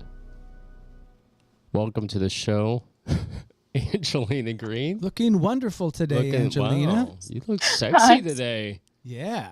Well, you always look good, but today you look even better. No. Hey, girl. Thank you. Of course, Thank you. you couldn't hear us because the music was playing. It's been a while. We get that question all the time. People are like, "We can't hear you." I'm like, "That's because we're playing music and we're just having a conversation." I see. You know what I'm saying? But I love tricking people like that. We should start our show like that and just talk and not let them hear anything. Well, thank you for having me. Hi, Yes. Matt. Hi, Jim? Jim. I know, but I was talking about Matt in the comments. Actually, he's going by Dave these days. Yes. He's going to go by Dave instead of Mr. Moonlight. Well, Yeah. Matt said something on the I comments. know, I'm just screwing so- with you. Yeah. All right. Also, the Rising Fall said hello. They love you as well. Hi, Rising Fall. All these bands that we play on our show are all friends of RockStar Radio Underground, right? Nice. Pretty yes. much all of them. And then eventually they'll become your friends later. So welcome to the show. Jeez. Welcome to Outlaw Radio. Well, thank you. I'm glad Oh. to be here tonight. I forgot about the laughing. I love it. My laughing. The southern draw. Oh my goodness. I'm in the mood. Okay, anyway. Jim got I'm in me the all mood excited for a talking about getting melody. laid. I'm in the mood for a melody. I'm in the mood. Robert Plant, baby. Love that song. That's a great song. All right, so welcome to Outlaw Radio Show. Angelina Greene is the owner of RockStar Radio Underground on Live 365. Also a fantastic bass player and singer, writer, arranger, going to film school, working on her own movie, which that's what you should have done in the first place. Do it all yourself. Actually, yeah, you're right. When I tried years ago. But, Yeah, well, shit happens. yeah, But now you're back and better than ever. that's right. Okay. I have a 4.0 at the Los Angeles Film School currently and holding. Good job. Yeah, and I'm actually writing my treatment for Born Again tonight. Rockstar Radio Underground is growing by the second. You're right. That's why I Yeah. brought you on the show today because, and also let me just put this up real quick. The Rising Fall said, "You are a superwoman." Yes, she is. She's fantastic. Superwoman. All right, so and the reason I brought you on the show was for a couple things. Besides, all right, now I'm forgetting what I was talking about. The reason I brought you on the show is I want our listening audience and our fans and listeners out there to know that we work with Angelina Greene, that Angelina has brought on us to be able to put on shows on her channel. We have several shows. And then since we're talking about the shows, why don't you give us a list besides our shows that we have that we talk about all the time? Morningwood, Mr. Moonlight, The Paranormal Chef, Outlaw Radio shows. Tell us about the other shows and the other DJs you have. Okay, well, All of I them. have Rich Embry. He's out of Canada. He's been DJing for quite some time, many years, and he's a musician as well, singer. And yeah, and he does Power Hour on Wednesdays, 8 to 9 p.m. Eastern, and Retrograde every Sunday. And yes, thank you very You're going much. to get a lot of applause. 2 to 5 p.m. Eastern. And Retrograde is like the new metal, hard rock, heavy metal, rock. And Power Hour is a 70s, 80s, 90s rock. Nice. That's Wednesdays. That's what this guy likes. Yep. And then we have Pat McGroin out of Florida, I believe Miami or Tampa. I love that last name. You could call me McRoyne. McGroin. Hey. And he goes by DJ Silver. And his show is called Chrome and Metal, and it's 6 p.m. Eastern Daylight Savings Yes. Time. Excellent show. Yes. Dinner. Yes. his fan club. They're the Sinners. Yes, they And are. then we have the Bad Girl Rock Show, the Metal Mistress Show. Nice. The Bad No, Girl Rock Show is on 10 a.m. to 2 p.m. Monday through Friday. And on Saturdays, it comes on after uh, the Paranormal Chef at noon Eastern on Saturday and Sunday. and that's our paranormal chef Matt Puka That's does the right. show. And then we have the Metal Mistress Show and Green Machine. Green Machine, baby. Welcome to the Green Room with Archangela Roth, formerly known as Angelina Greene. I decided to start going by my real name since I finally built a fan base where I could monetize and make, $5 a month. She's killing it. It's a start. It's a start, baby. Yes, so What my real about name the is Archangela Roth. what about the grimy '90s? What day is that one on? The grimy 90s, I have started doing at nighttime. I was doing the Metal Mistress I like the uh, grimy '90s. You mid, would mid, love that, Oh Jim. yeah, I love '90s. Yeah. yeah, midnight to morn, but on Saturdays and Sundays, I just throw it in somewhere, here and there. You could catch it just about any time. I'm really waiting to hear from my fans and still watching the numbers. Like I said, we've only been open for 2 years almost. I guess it'll be 2 years. Will it be 3 years? I think we're embarking on our third year, December 27th this year will be year number 3. And so I'm still kind of like right now I'm rotating uh after Mr. Moonlight on the weeknights. I'll rotate Green Machine and then Metal Mistress, then Green Machine, Metal Mistress. So I'm really kind of looking at the numbers and just seeing, what people like. I'd love to hear from you if you want to let me know when you want to listen and what show you'd like to listen to and what time's best for you. Just, put it in the comments or hit me Yeah, up on very cool. Facebook. Yeah. All Uh, right. All right, I have more questions for you. mhm. Okay, so we have all this music, right? And not only is she having original bands, local stuff like Cleveland, but also you have national bands, signed bands that play. So you could actually, through a playlist, you could hear AC. Like other playlists, I see people putting up stuff like, oh, look, I was between Blue Oyster Cult and AC/DC, right? Mhm. That can happen with Rockstar Radio Underground as well. That's correct. We are licensed with BMI and ASCAP and CSAC, and we have an umbrella license. So if you make the cut, you could be in between Five Finger Death Punch and Metallica. Even it just depends on your caliber and what you play. Uh, I'm a former uh, music teacher. Also, I was in concert band. I've been classically and contemporarily trained. Plus, I was an artist rep for a large universal type company, Yes, you music are. big company. I won't say any names. It wasn't Universal, but it was right up there with it. Yeah, so So, guys out there, our listening audience, they've asked me questions in the past. Like when I was first thinking about doing Outlaw Radio, I had this guy ask me, he's like, well, how are you going to pay these bands? I'm like, well, check it out. You get royalties every time your music spins. I mean, it'll make a ton of money, but Rockstar Radio, Underground, Live 365 is licensed. So I want to make yeah. that point out there because a lot of people don't know that. You know what I mean? They just think you're just playing the music and they're not getting anything. But when you upload No, music, as long as they have their stuff set yeah, up properly yep, with these, companies like BMI, ASCAP, or their promoters or managers or, their labels have them set in the system correctly.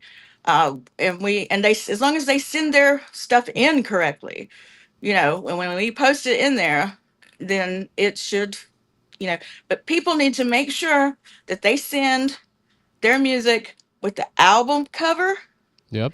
the title of the song, Yep. the artist, and the year that it was released that they've got, on their, recorded as with their label or, with these BMI, ASCAP, or CSAC.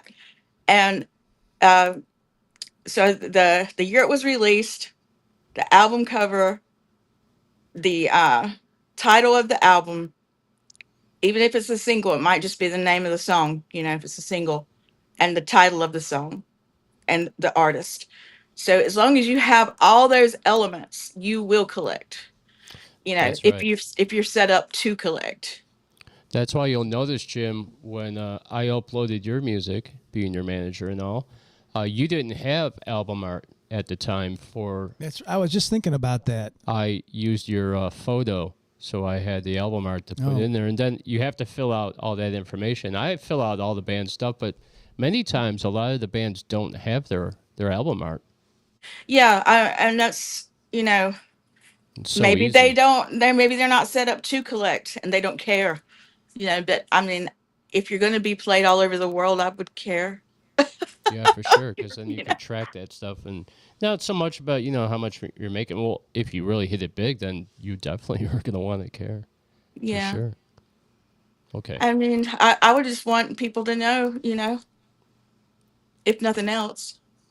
All right, Angelina. And the other thing I want to ask you is, I had you come on to talk about a special artist tonight, and we're gonna play his music. But I would like you to introduce the band that we're gonna play. Tell us a little bit about them, and any information you'd like to give us regarding where to hear them besides on RockStar and Outlaw Radio. Yeah. Where you to find them and all that good stuff.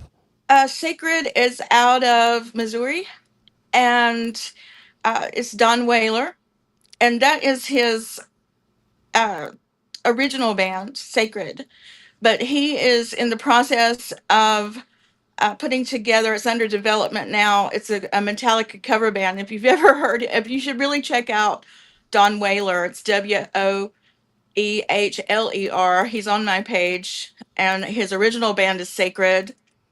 He's a wonderful singer songwriter. I've known him since, I think I met him during COVID, during the lockdown.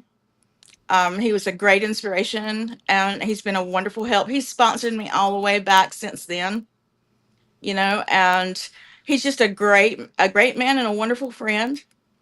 And he's an awesome musician. And I'm sure if you keep your eyes open and watch that page, Sacred and Don Whaler, he's gonna beat me.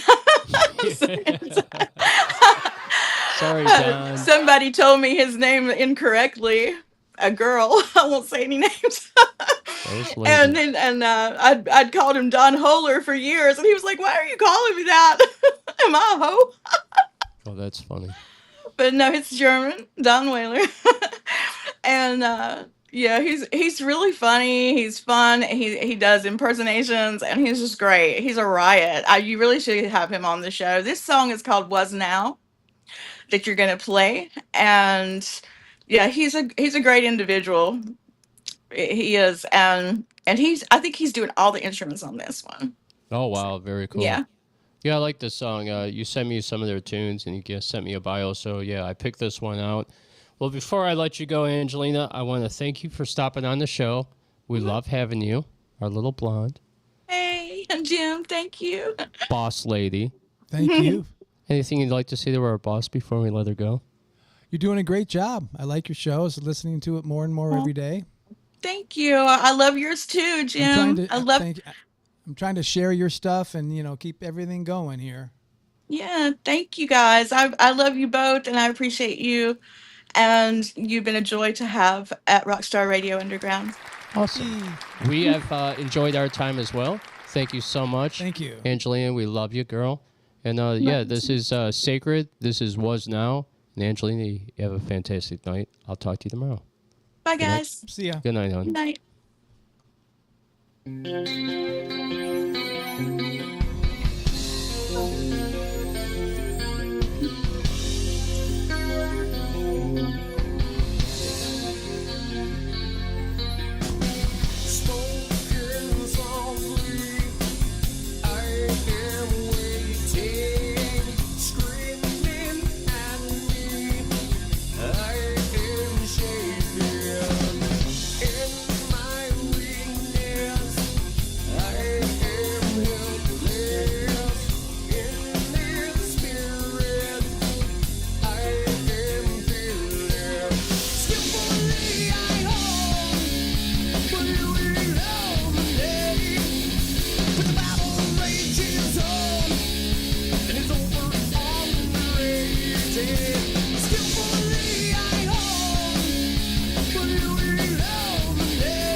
Waiting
Ow.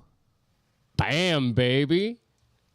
Ancient Limbs. Was that tearing the roof off? 64th notes or 32nd notes there on the bass drum? What'd you think of Sacred first? That was very, very cool. Yes, it was. Very metal. Very rock and roll. I loved it. We'll play them more. I have another track we're going to play. Not tonight, but we'll get it on. Soon we might play it on Thursday because we haven't even picked the playlist for Thursday yet. And he played all those instruments himself. Yeah, that was good drummer and bass super, player. super good. We really liked that a lot. And then you heard Ancient Limbs from Cleveland. Matthew Robert Brown, he was on our show. He's part of Witch Rune as well. Ancient Limbs, killer shredding guitar solo at the end as well. Oh, yeah. So, man, we're killing it with the music today. I'm loving it today.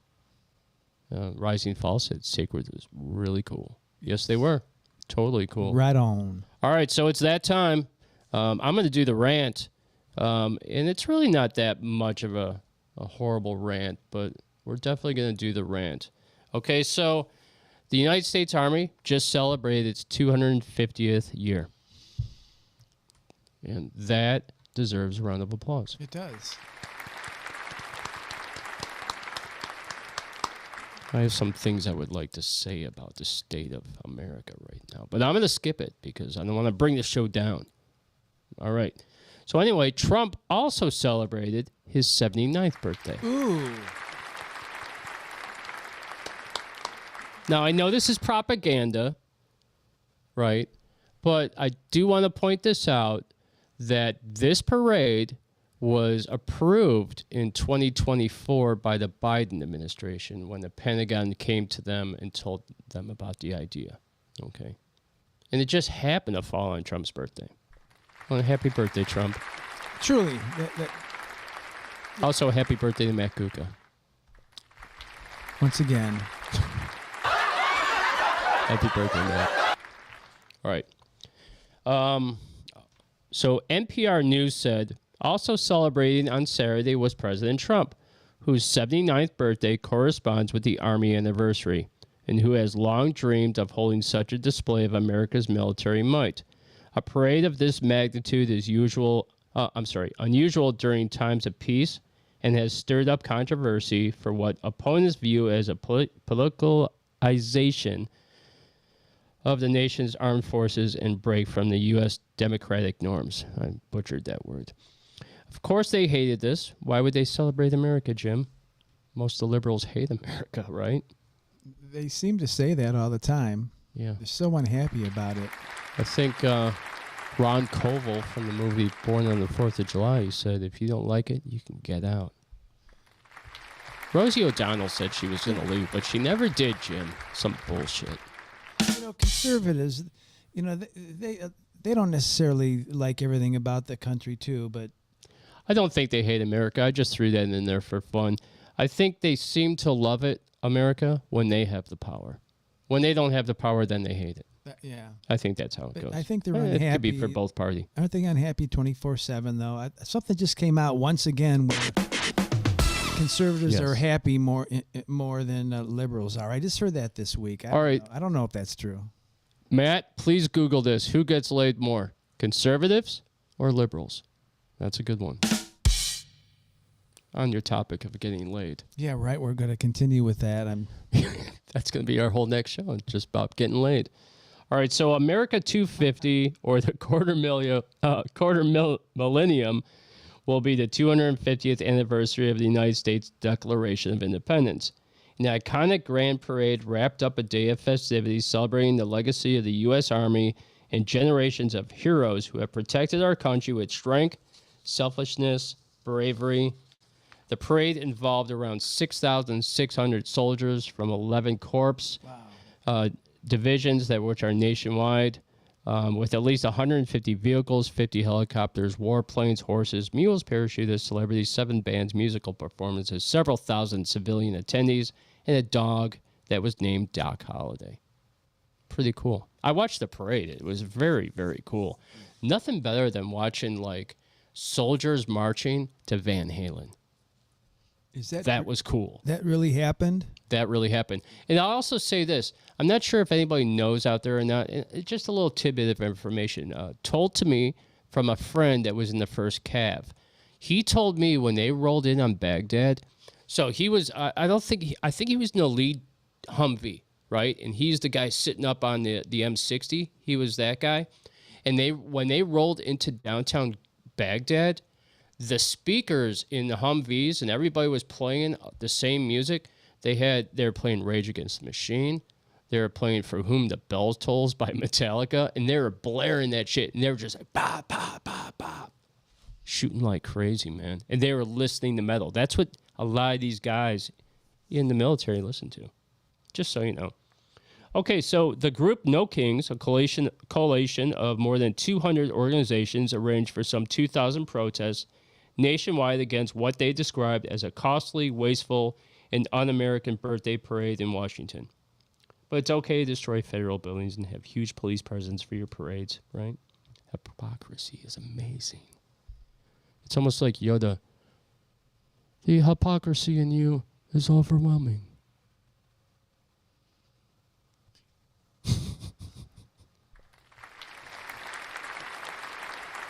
Before the parade took place, I was thinking, I wonder if there's going to be some kind of a protest on the side and someone's going to try to disrupt, if that's the word, the parade. But I didn't hear anything about that. Was there something I didn't that they just didn't televise it, or was everybody really behaving?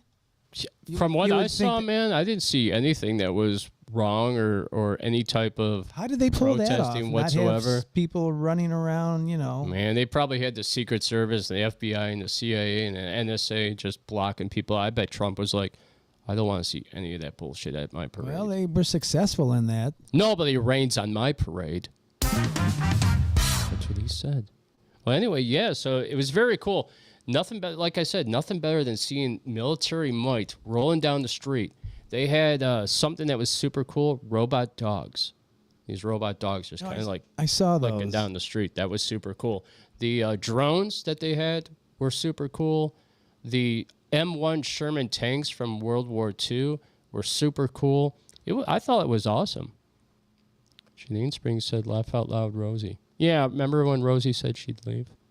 Also, Billy Joe Armstrong from the band Green Day also said he was going to leave, and he didn't leave.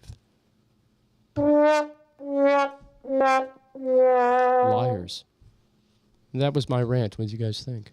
It wasn't really a rant. It wasn't a rant. But, no. It was okay. I'll surprise you later, Jim. All right, we're going to play one more song. When we come back, I have the paranormal segment. Then we're going to do the shenanigans. Then we're going to say goodnight to you guys. How's that sound? Listen up. Listen up, people. So, all right, I have a special song that we're going to play. This song is going to be our new video for our intro to the show. We have the band Damaged Incorporated. We know Steve Messar. He approved it. It was recorded at AudioWorks by Eddie Temecco. And we're super excited. It should be done in the next 10 to 15 days, I'm guessing. I told Alex to take his time. I want it to be super cool. But we do have our meeting tomorrow, so we might get a look at that, Jim, what it might look like and sound like. But this is Damaged Inc. This is Fallout, and this rocks. Yes, it does.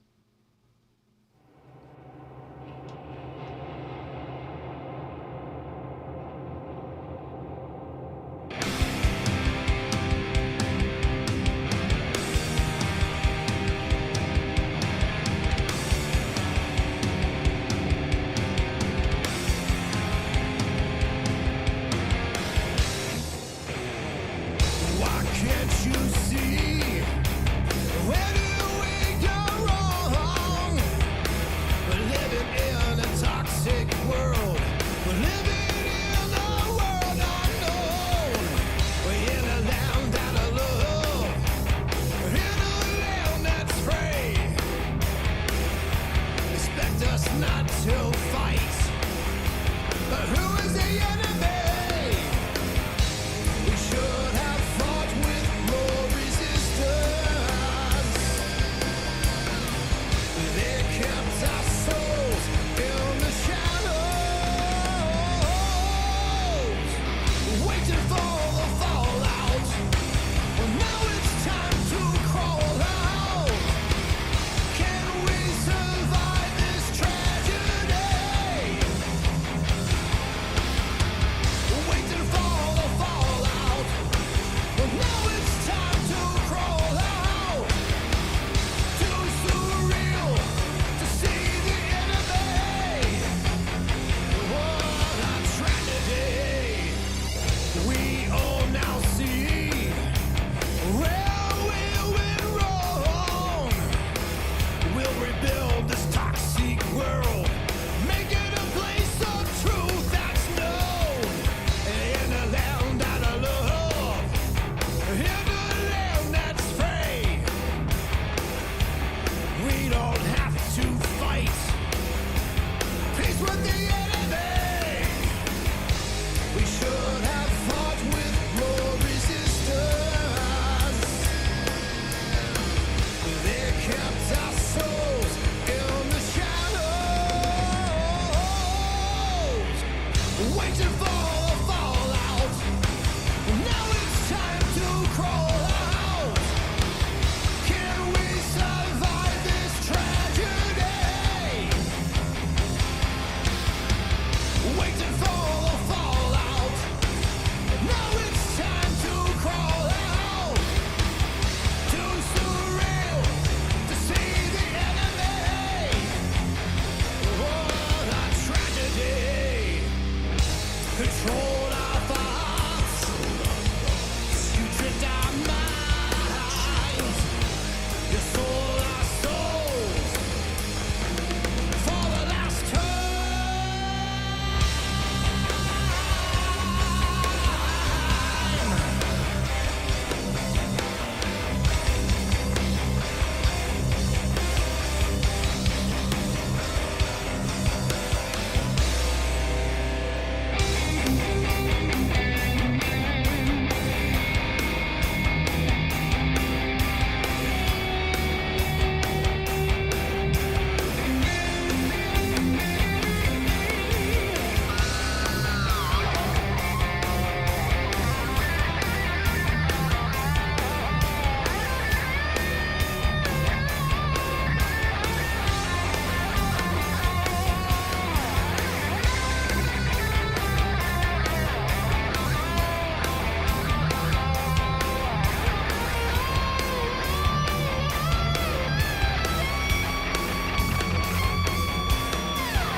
very happy with this. I think that's Oh, yeah. awesome. Damaged Inc., baby. Fallout. Hey, Steve rocks it out on the guitar for sure. Yeah, for sure, man. That's going to be our intro music. Good job, Eddie and Steve and everybody else in the band. That was pretty cool. Yeah, thank you guys so much for letting us use that. That's going to be super cool. We're excited about it. And the thing that I want you guys to know is not only will it be the music, but it's going to be a video that's going to be about 20 seconds long. And that video will show pictures of me and Jim. It'll have the Zack Attack in there. They'll have the Paranormal Chef in there. It'll have our logo for RockStar Radio Underground. Angelina's thing will be in there. So it'll be a whole advertisement of the Outlaw Radio show, the other shows that we do as well. So it's going to be super, super cool. It's going to be a great July. It's going to be a great July. We're talking about it during the music, all the stuff that we need to do. And, yeah, we don't want to give it all away, but we're putting a lot of work into this next 2 months of really getting the stuff out there. And we're not going to tell you what we're going to do because we want it to be a huge surprise, but you're about to see us everywhere. Thank you, BVS, for all your help. Everywhere, and I'm not even kidding. You're going to see a lot of views. Like, you're going to see thousands and thousands and thousands of views, and it's going to blow your mind, and you're going to wonder where they're coming from. Months and months of preparation, right, Jim? I think we're about ready to get some views here. Yeah, it's about to happen. We did across the board, I believe, in June, somewhere around 10,400 some views. We want to quadruple that next month. So with Mark, yes. Yeah, we're going to do a lot of stuff, not only with Mark Farner, Mark Berry. It's going to be a really rocking summer. So, all right. So we have the paranormal segment coming up right now. It's also the Shanae music. But here, let me do this, Jim, because I think this is always so cool, and we don't play it enough.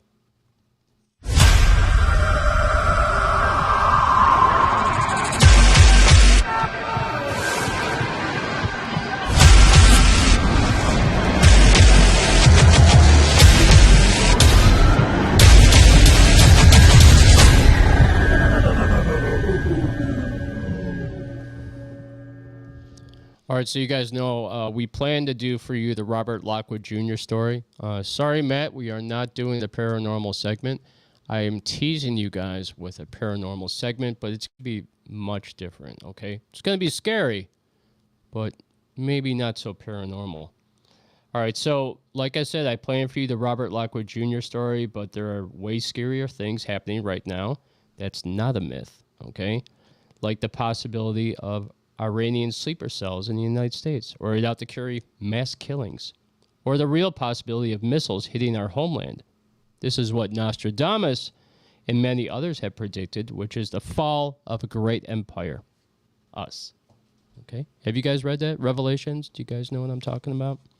All right, so Trump ran his campaign on not getting involved in wars, bringing peace to Ukraine and the Middle East.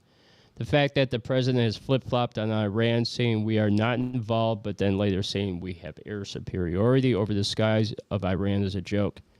Now, Trump is considering a massive attack, and as we know, that happened yesterday, I think at 8:30 in the evening. They hit Iran's nuke sites. Me and Jim already knew it was going to happen. We've been predicting it for months and months. We've been following the news, and we pretty much knew it was going to go down. We just didn't know when. I was holding on hope that it wasn't going to happen, but about 4 or 5 days ago we were talking, and I realized, oh no, it's going to happen. I mean, everybody else thought that way too. It's not any. Well, Israel couldn't surprise. finish the job. They needed to get us to use the bunker busters. And I'll also say this: I had a friend send me some video from the dark web. It's been deleted on my system, but I saw some very crazy stuff coming out of Israel, like the Iron Dome failing and 30-some ballistic missiles hitting Israel. Then I saw stuff about how I know 2 of the nuclear sites were completely taken out, but they're talking about that one that was super deep under there, like, not being taken out. 400 feet down or something, in a big mountain too. They said it's political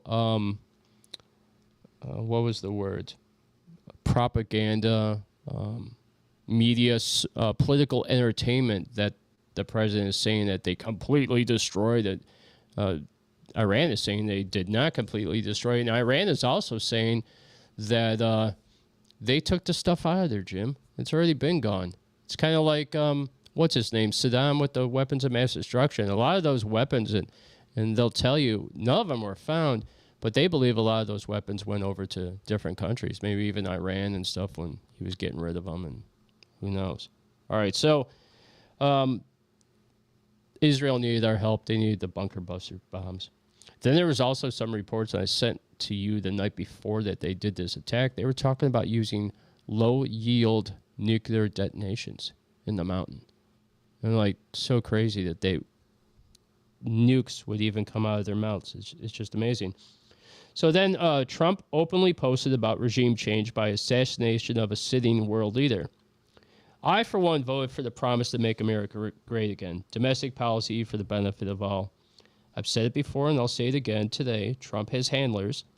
And those handlers like Lindsey Graham, Netanyahu, whatever the fuck you say his name, are warmongers, neocons.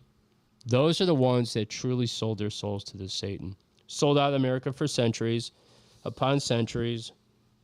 Did you know that the intel on the weapons of mass destruction came from Israel? Did you know that? No. Yep. In total, over 7,000 U.S. service members died in the post-9/11 wars in Iraq and Afghanistan. And now we're being told that Iran was days away from a nuke. I kind of call it bullshit.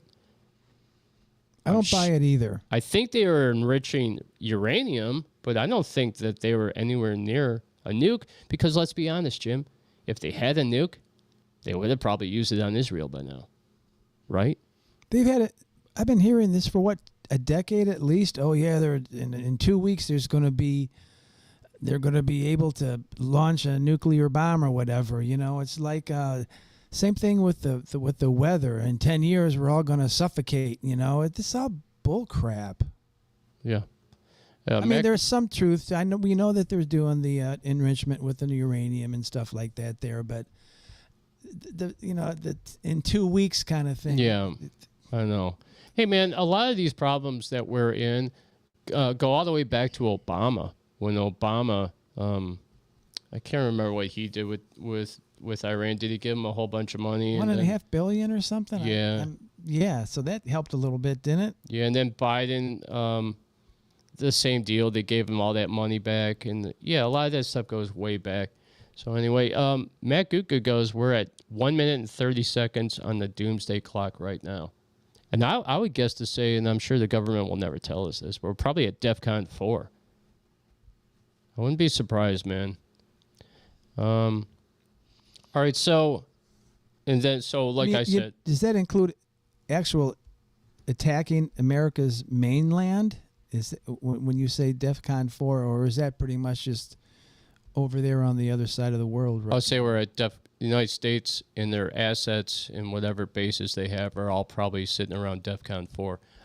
I'll almost say, I can't be completely right about this because I don't know, but I suspect that the United States homeland is on a watch. I mean, Iran has already threatened the fact that there could be sleeper cells in the United States. Cleveland, for one.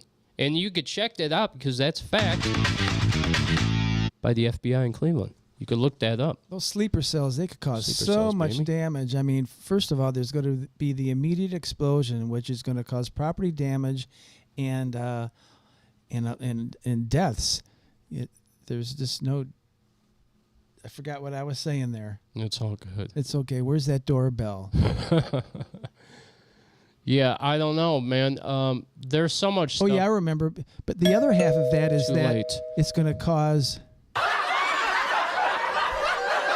Americans to look at each other, and there's going to be the hate that's going to be generated. We're going to start looking at these people going, hey, man, I don't know. Are you going to blow me up too now? So that's the worst. That's almost as bad as the destruction itself.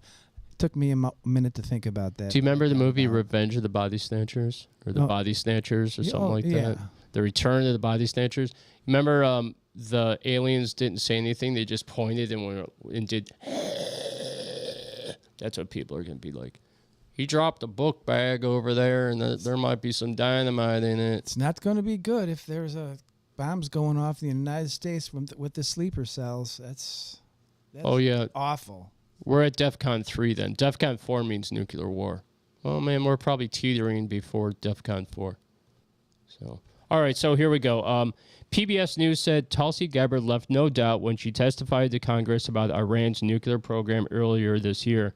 The country was not building a nuclear weapon. The National Intelligence Director told lawmakers and its supreme leader had not reauthorized the dormant program, even though it had enriched uranium to higher levels, which we just basically just said, and we agree with that.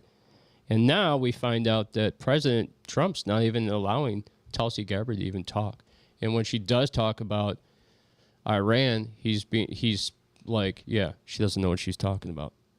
I put her in the position of Director of National Intelligence, but don't listen to whatever Tulsi says. Yeah, that's pretty weird. I love Tulsi. All right.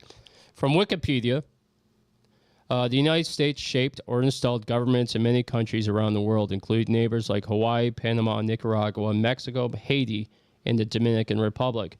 During World War II, the U.S. helped overthrow many Nazi German or Imperial Japanese puppet regimes. Examples include regimes in the Philippines, Korea, East China, and parts of Europe. United States forces worked together with the United Kingdom and Soviet Union, were also instrumental in collapsing Adolf Hitler's government in Germany and deposing Benito Mussolini. It's been long suspected that the Ba'ath Party collaborated with the CIA in planning and carrying out this violent coup that overthrew Iraq's leader, Brigadier Abdi al-Karim Qasim, on February 8, 1963. Say that 3 times fast. In 1978, the Saur Revolution brought the Democratic Republic of Afghanistan to power, a one-party state backed by the Soviet Union in what was known as Operation Cyclone.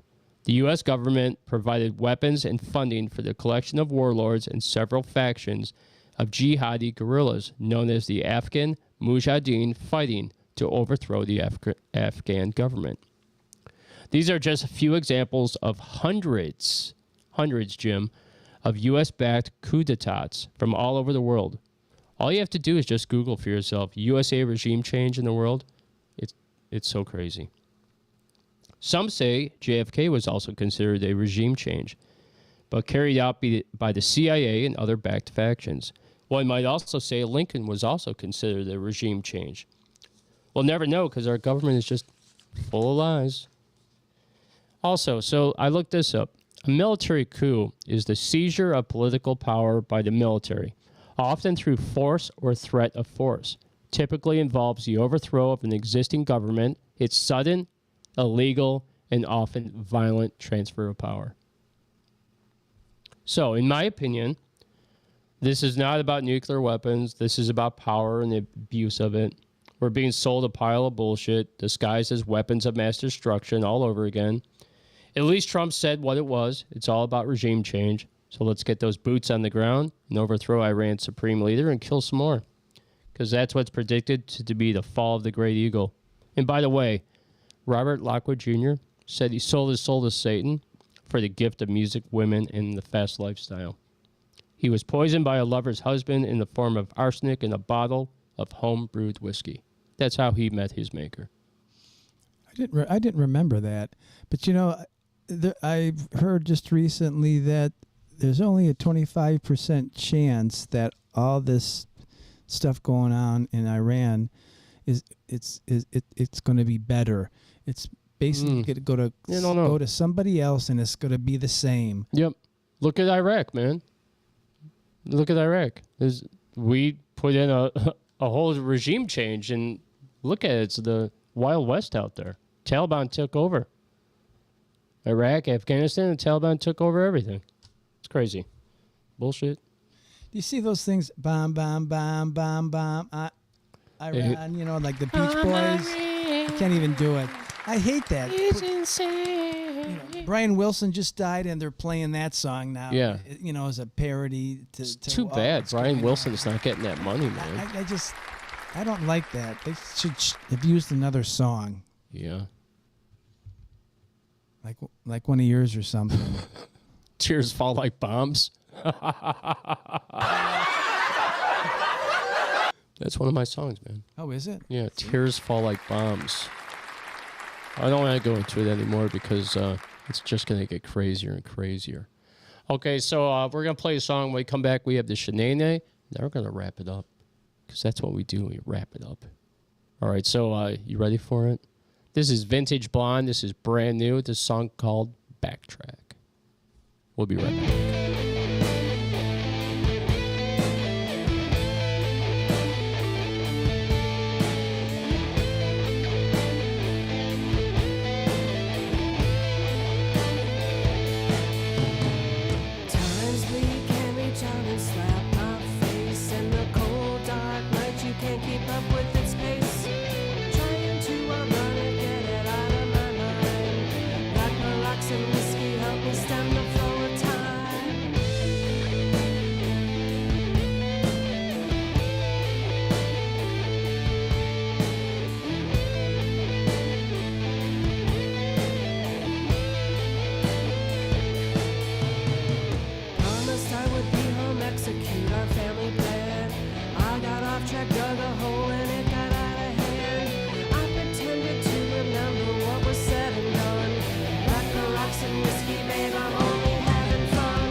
Distortion, you know? Hell yeah, they Fade out. faded that out. I don't know if I have a song that actually fades out. One of these days I'm going to do a song that fades out. Well, from Chicago, that is Vintage Blonde with the song Backtrack. Very cool, guys. And you know what's next, Jim? Shenanigans. Hey, let me show this up. Oh, you know what? I'll show it at the end. I'll show the very cool picture we have. Go ahead with the shenanigans. Well, I know all of you are just so disappointed that I'm not going to be talking about Elon Musk tonight.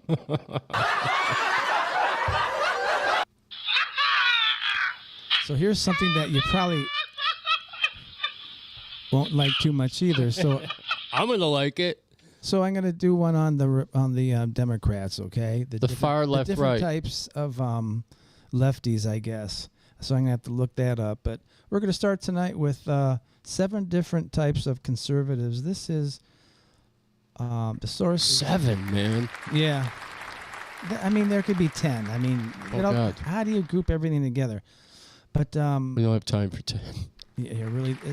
My source is thoughtco.com. Okay.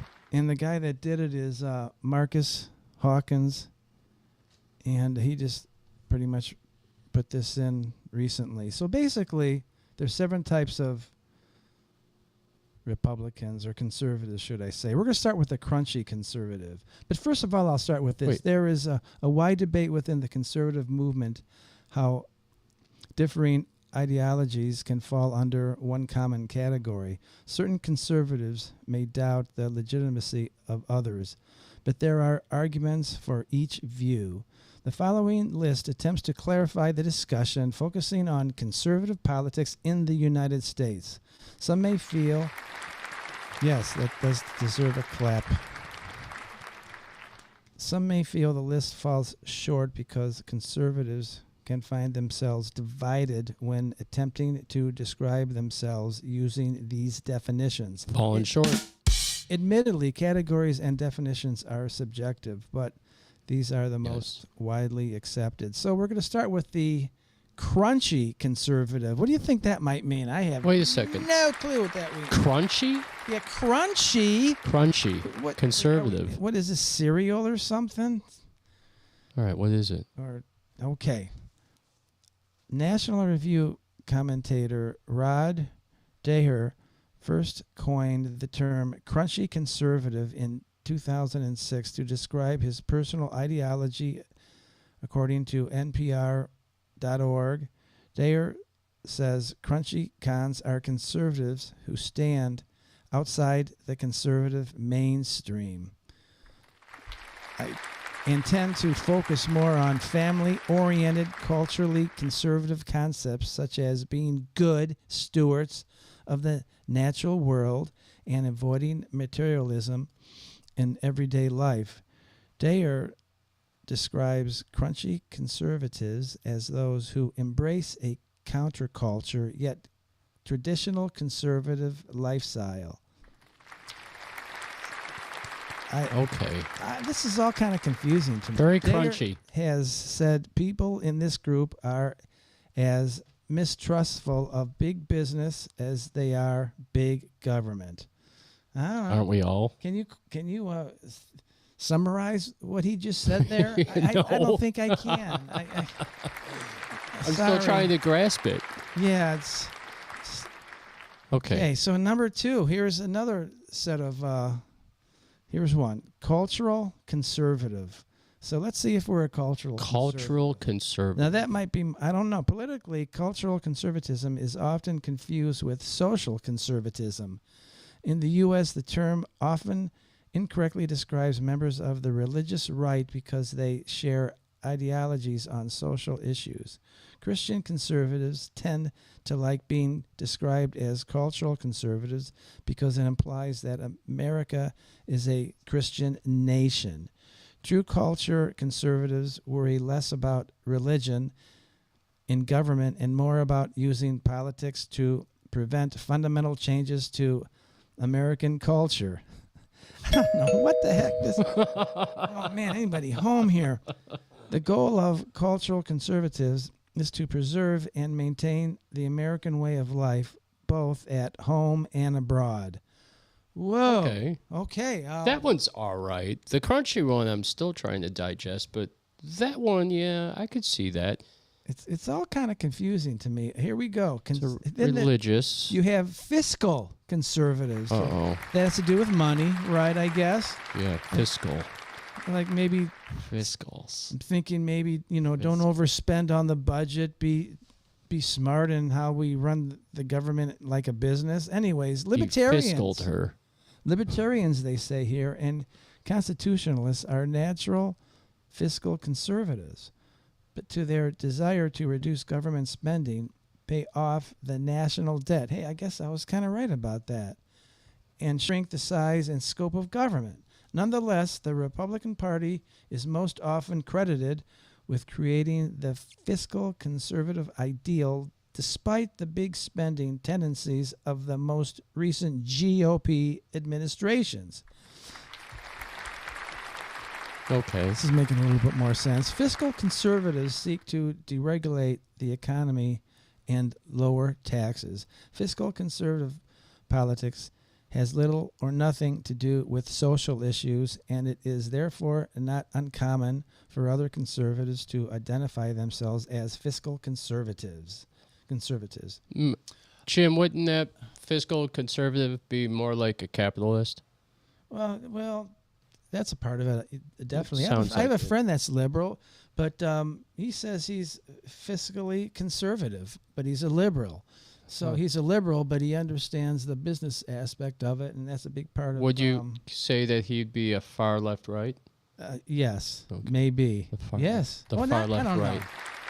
Mid-left right. Left, right, left. Okay, and here we are, number 4. We have the neo-conservatives. Uh-oh, this Ooh. might sound... The this fake might be ones, bad. you know, they kind of, I don't know. A Let's see what they neocon say. conservative? The neoconservative movement sprouted in the 1960s in response to the counterculture movement. It was later bolstered by disillusioned liberal intellectuals of the 1970s.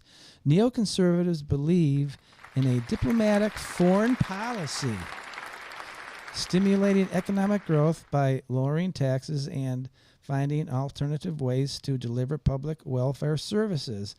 So, you know, okay. I think Trump falls into that a little bit, don't you think? His domestic policy was supposed to be about that. Well, let's continue. Culturally, neoconservatives tend to identify with traditional conservatives, but stop short of providing guidance on social issues.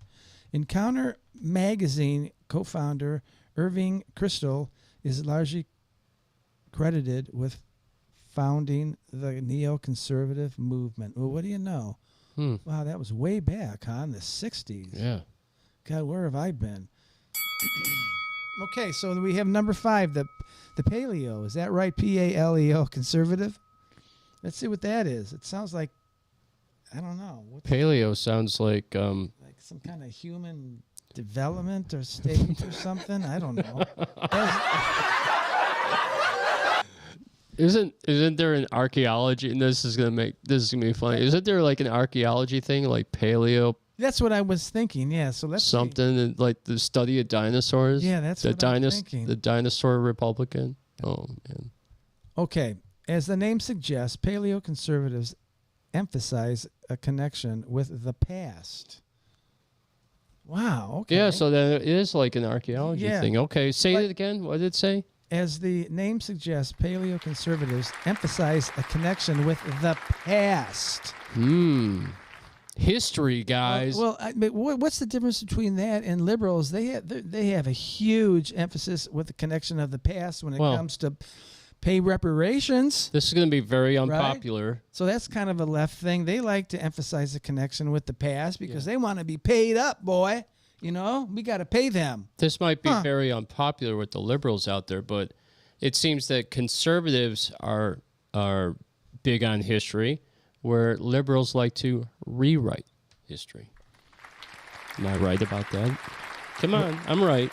Well, they don't want to rewrite the They have the history about the payoffs that they think they deserve. They don't want that to change. Hey, aren't we so happy we tore down those statues? Don't we feel so much safer? I think one of these days they're all going to be returned. They're all going to be replaced.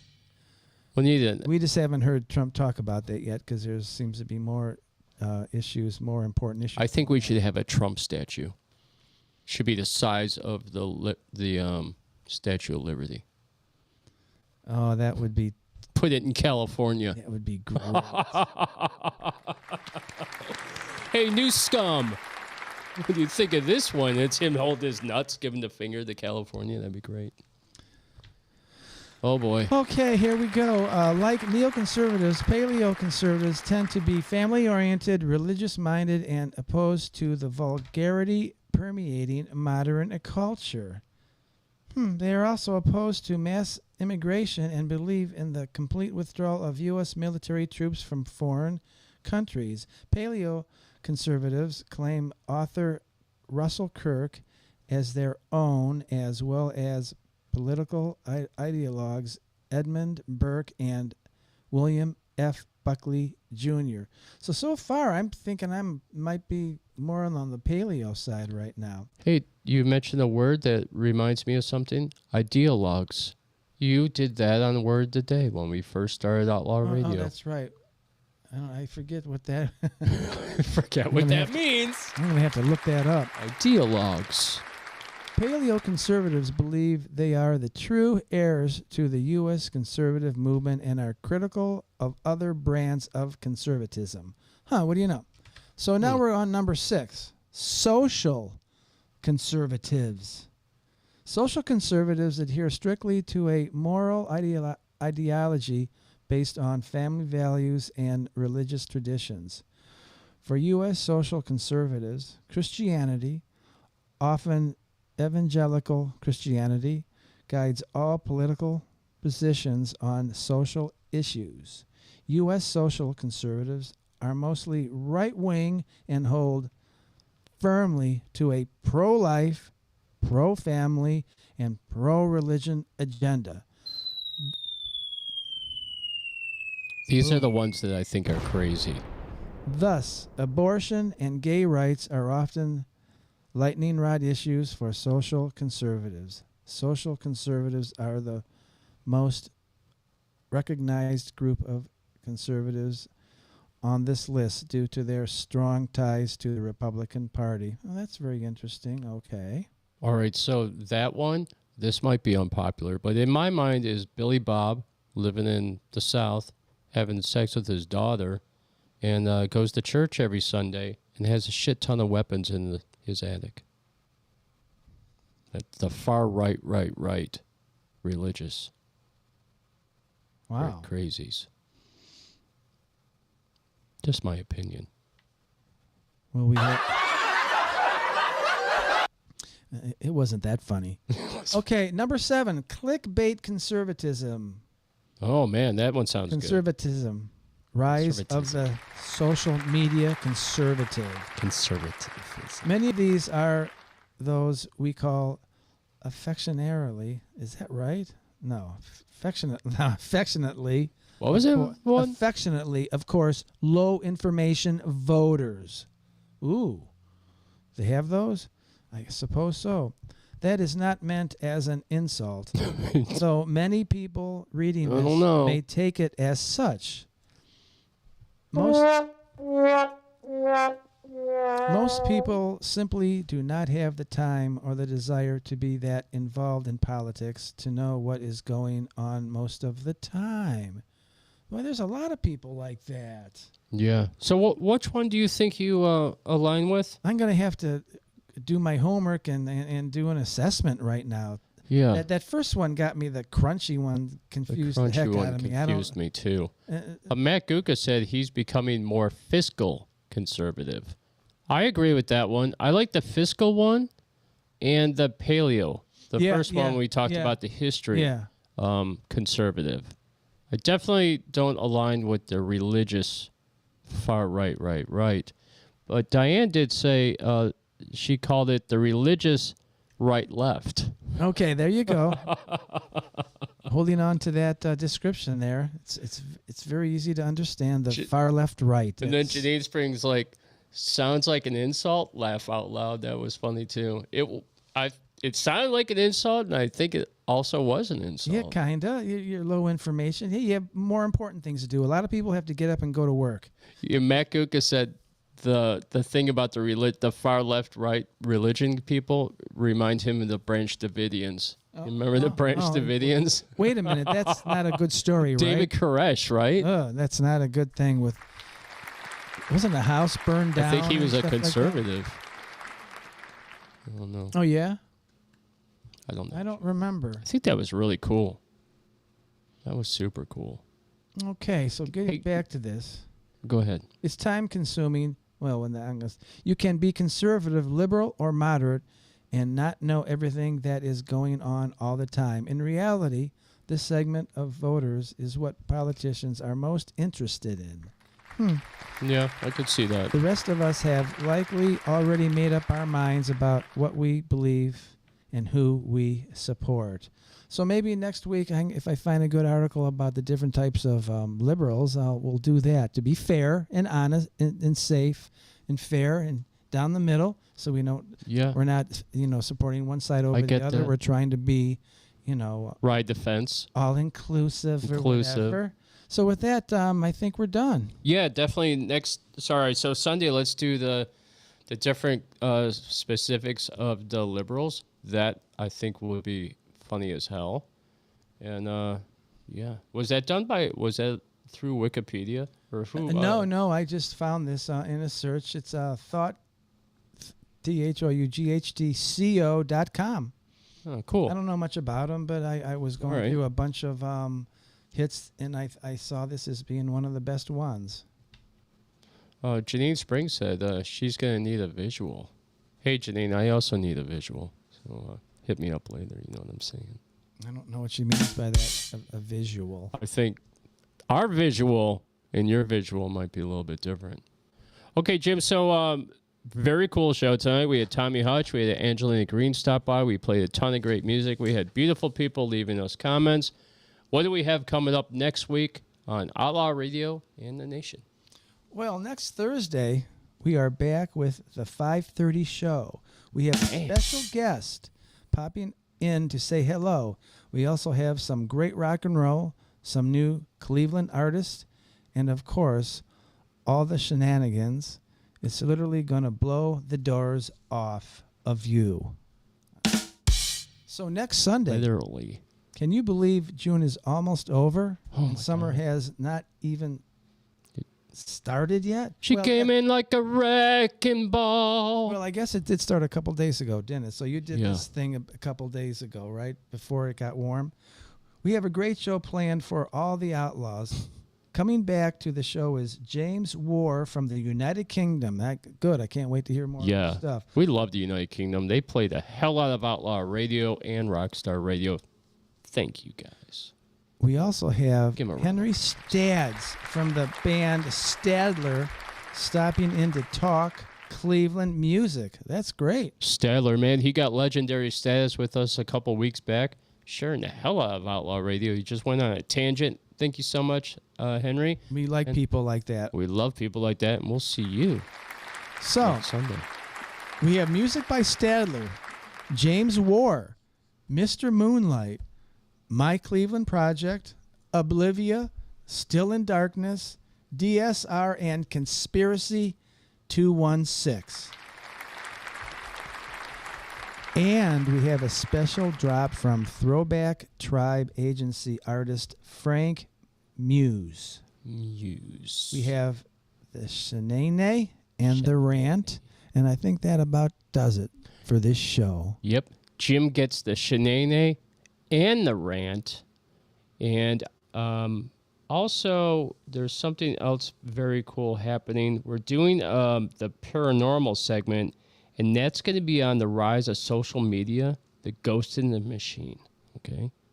That's going to be all about social media, and we're going to kind of lead into brainwashing because that is a paranormal segment that's going to happen in July, and we want to lead up to it, okay? Okay, sounds good. Hey, this has been a great show so far. I had a great time. Yeah, Lots of we fun. did okay. A little bit of stuttering and stuff, but... That's going to happen. I mean, you can only talk for 3 hours, so, after a while, your voice starts to go. And it doesn't help that we're both drinking vodka through the whole show. I don't drink vodka. But I am in a week I'm going to. Diane Baker said, great show, guys. Hey, when Janine said she's going to need a visual, she also said she wants an outline with bullet points. Oh, yeah? No, I made a mistake. Booby points. No, bullet points. My bad. I read that wrong. Matt Guka said, good night, Jeff and Mr. Moonlight and Outlaw Radio Nation. We agree with that. Good night. We've been Outlaw Radio. We'll see you on Thursday at 5:30. We're looking forward to a fun show with pop-ins, music, and all kinds of stuff. All right. So you ready to rock out, Jim? Yes, we are. All right. So this is going to be Avoid Dead. We're going to play the song Virus. And here we go, Jim. Let's kill it. See ya. See ya, Cleveland. Hey, this is Jay Jones, and you're listening to Outlaw Radio.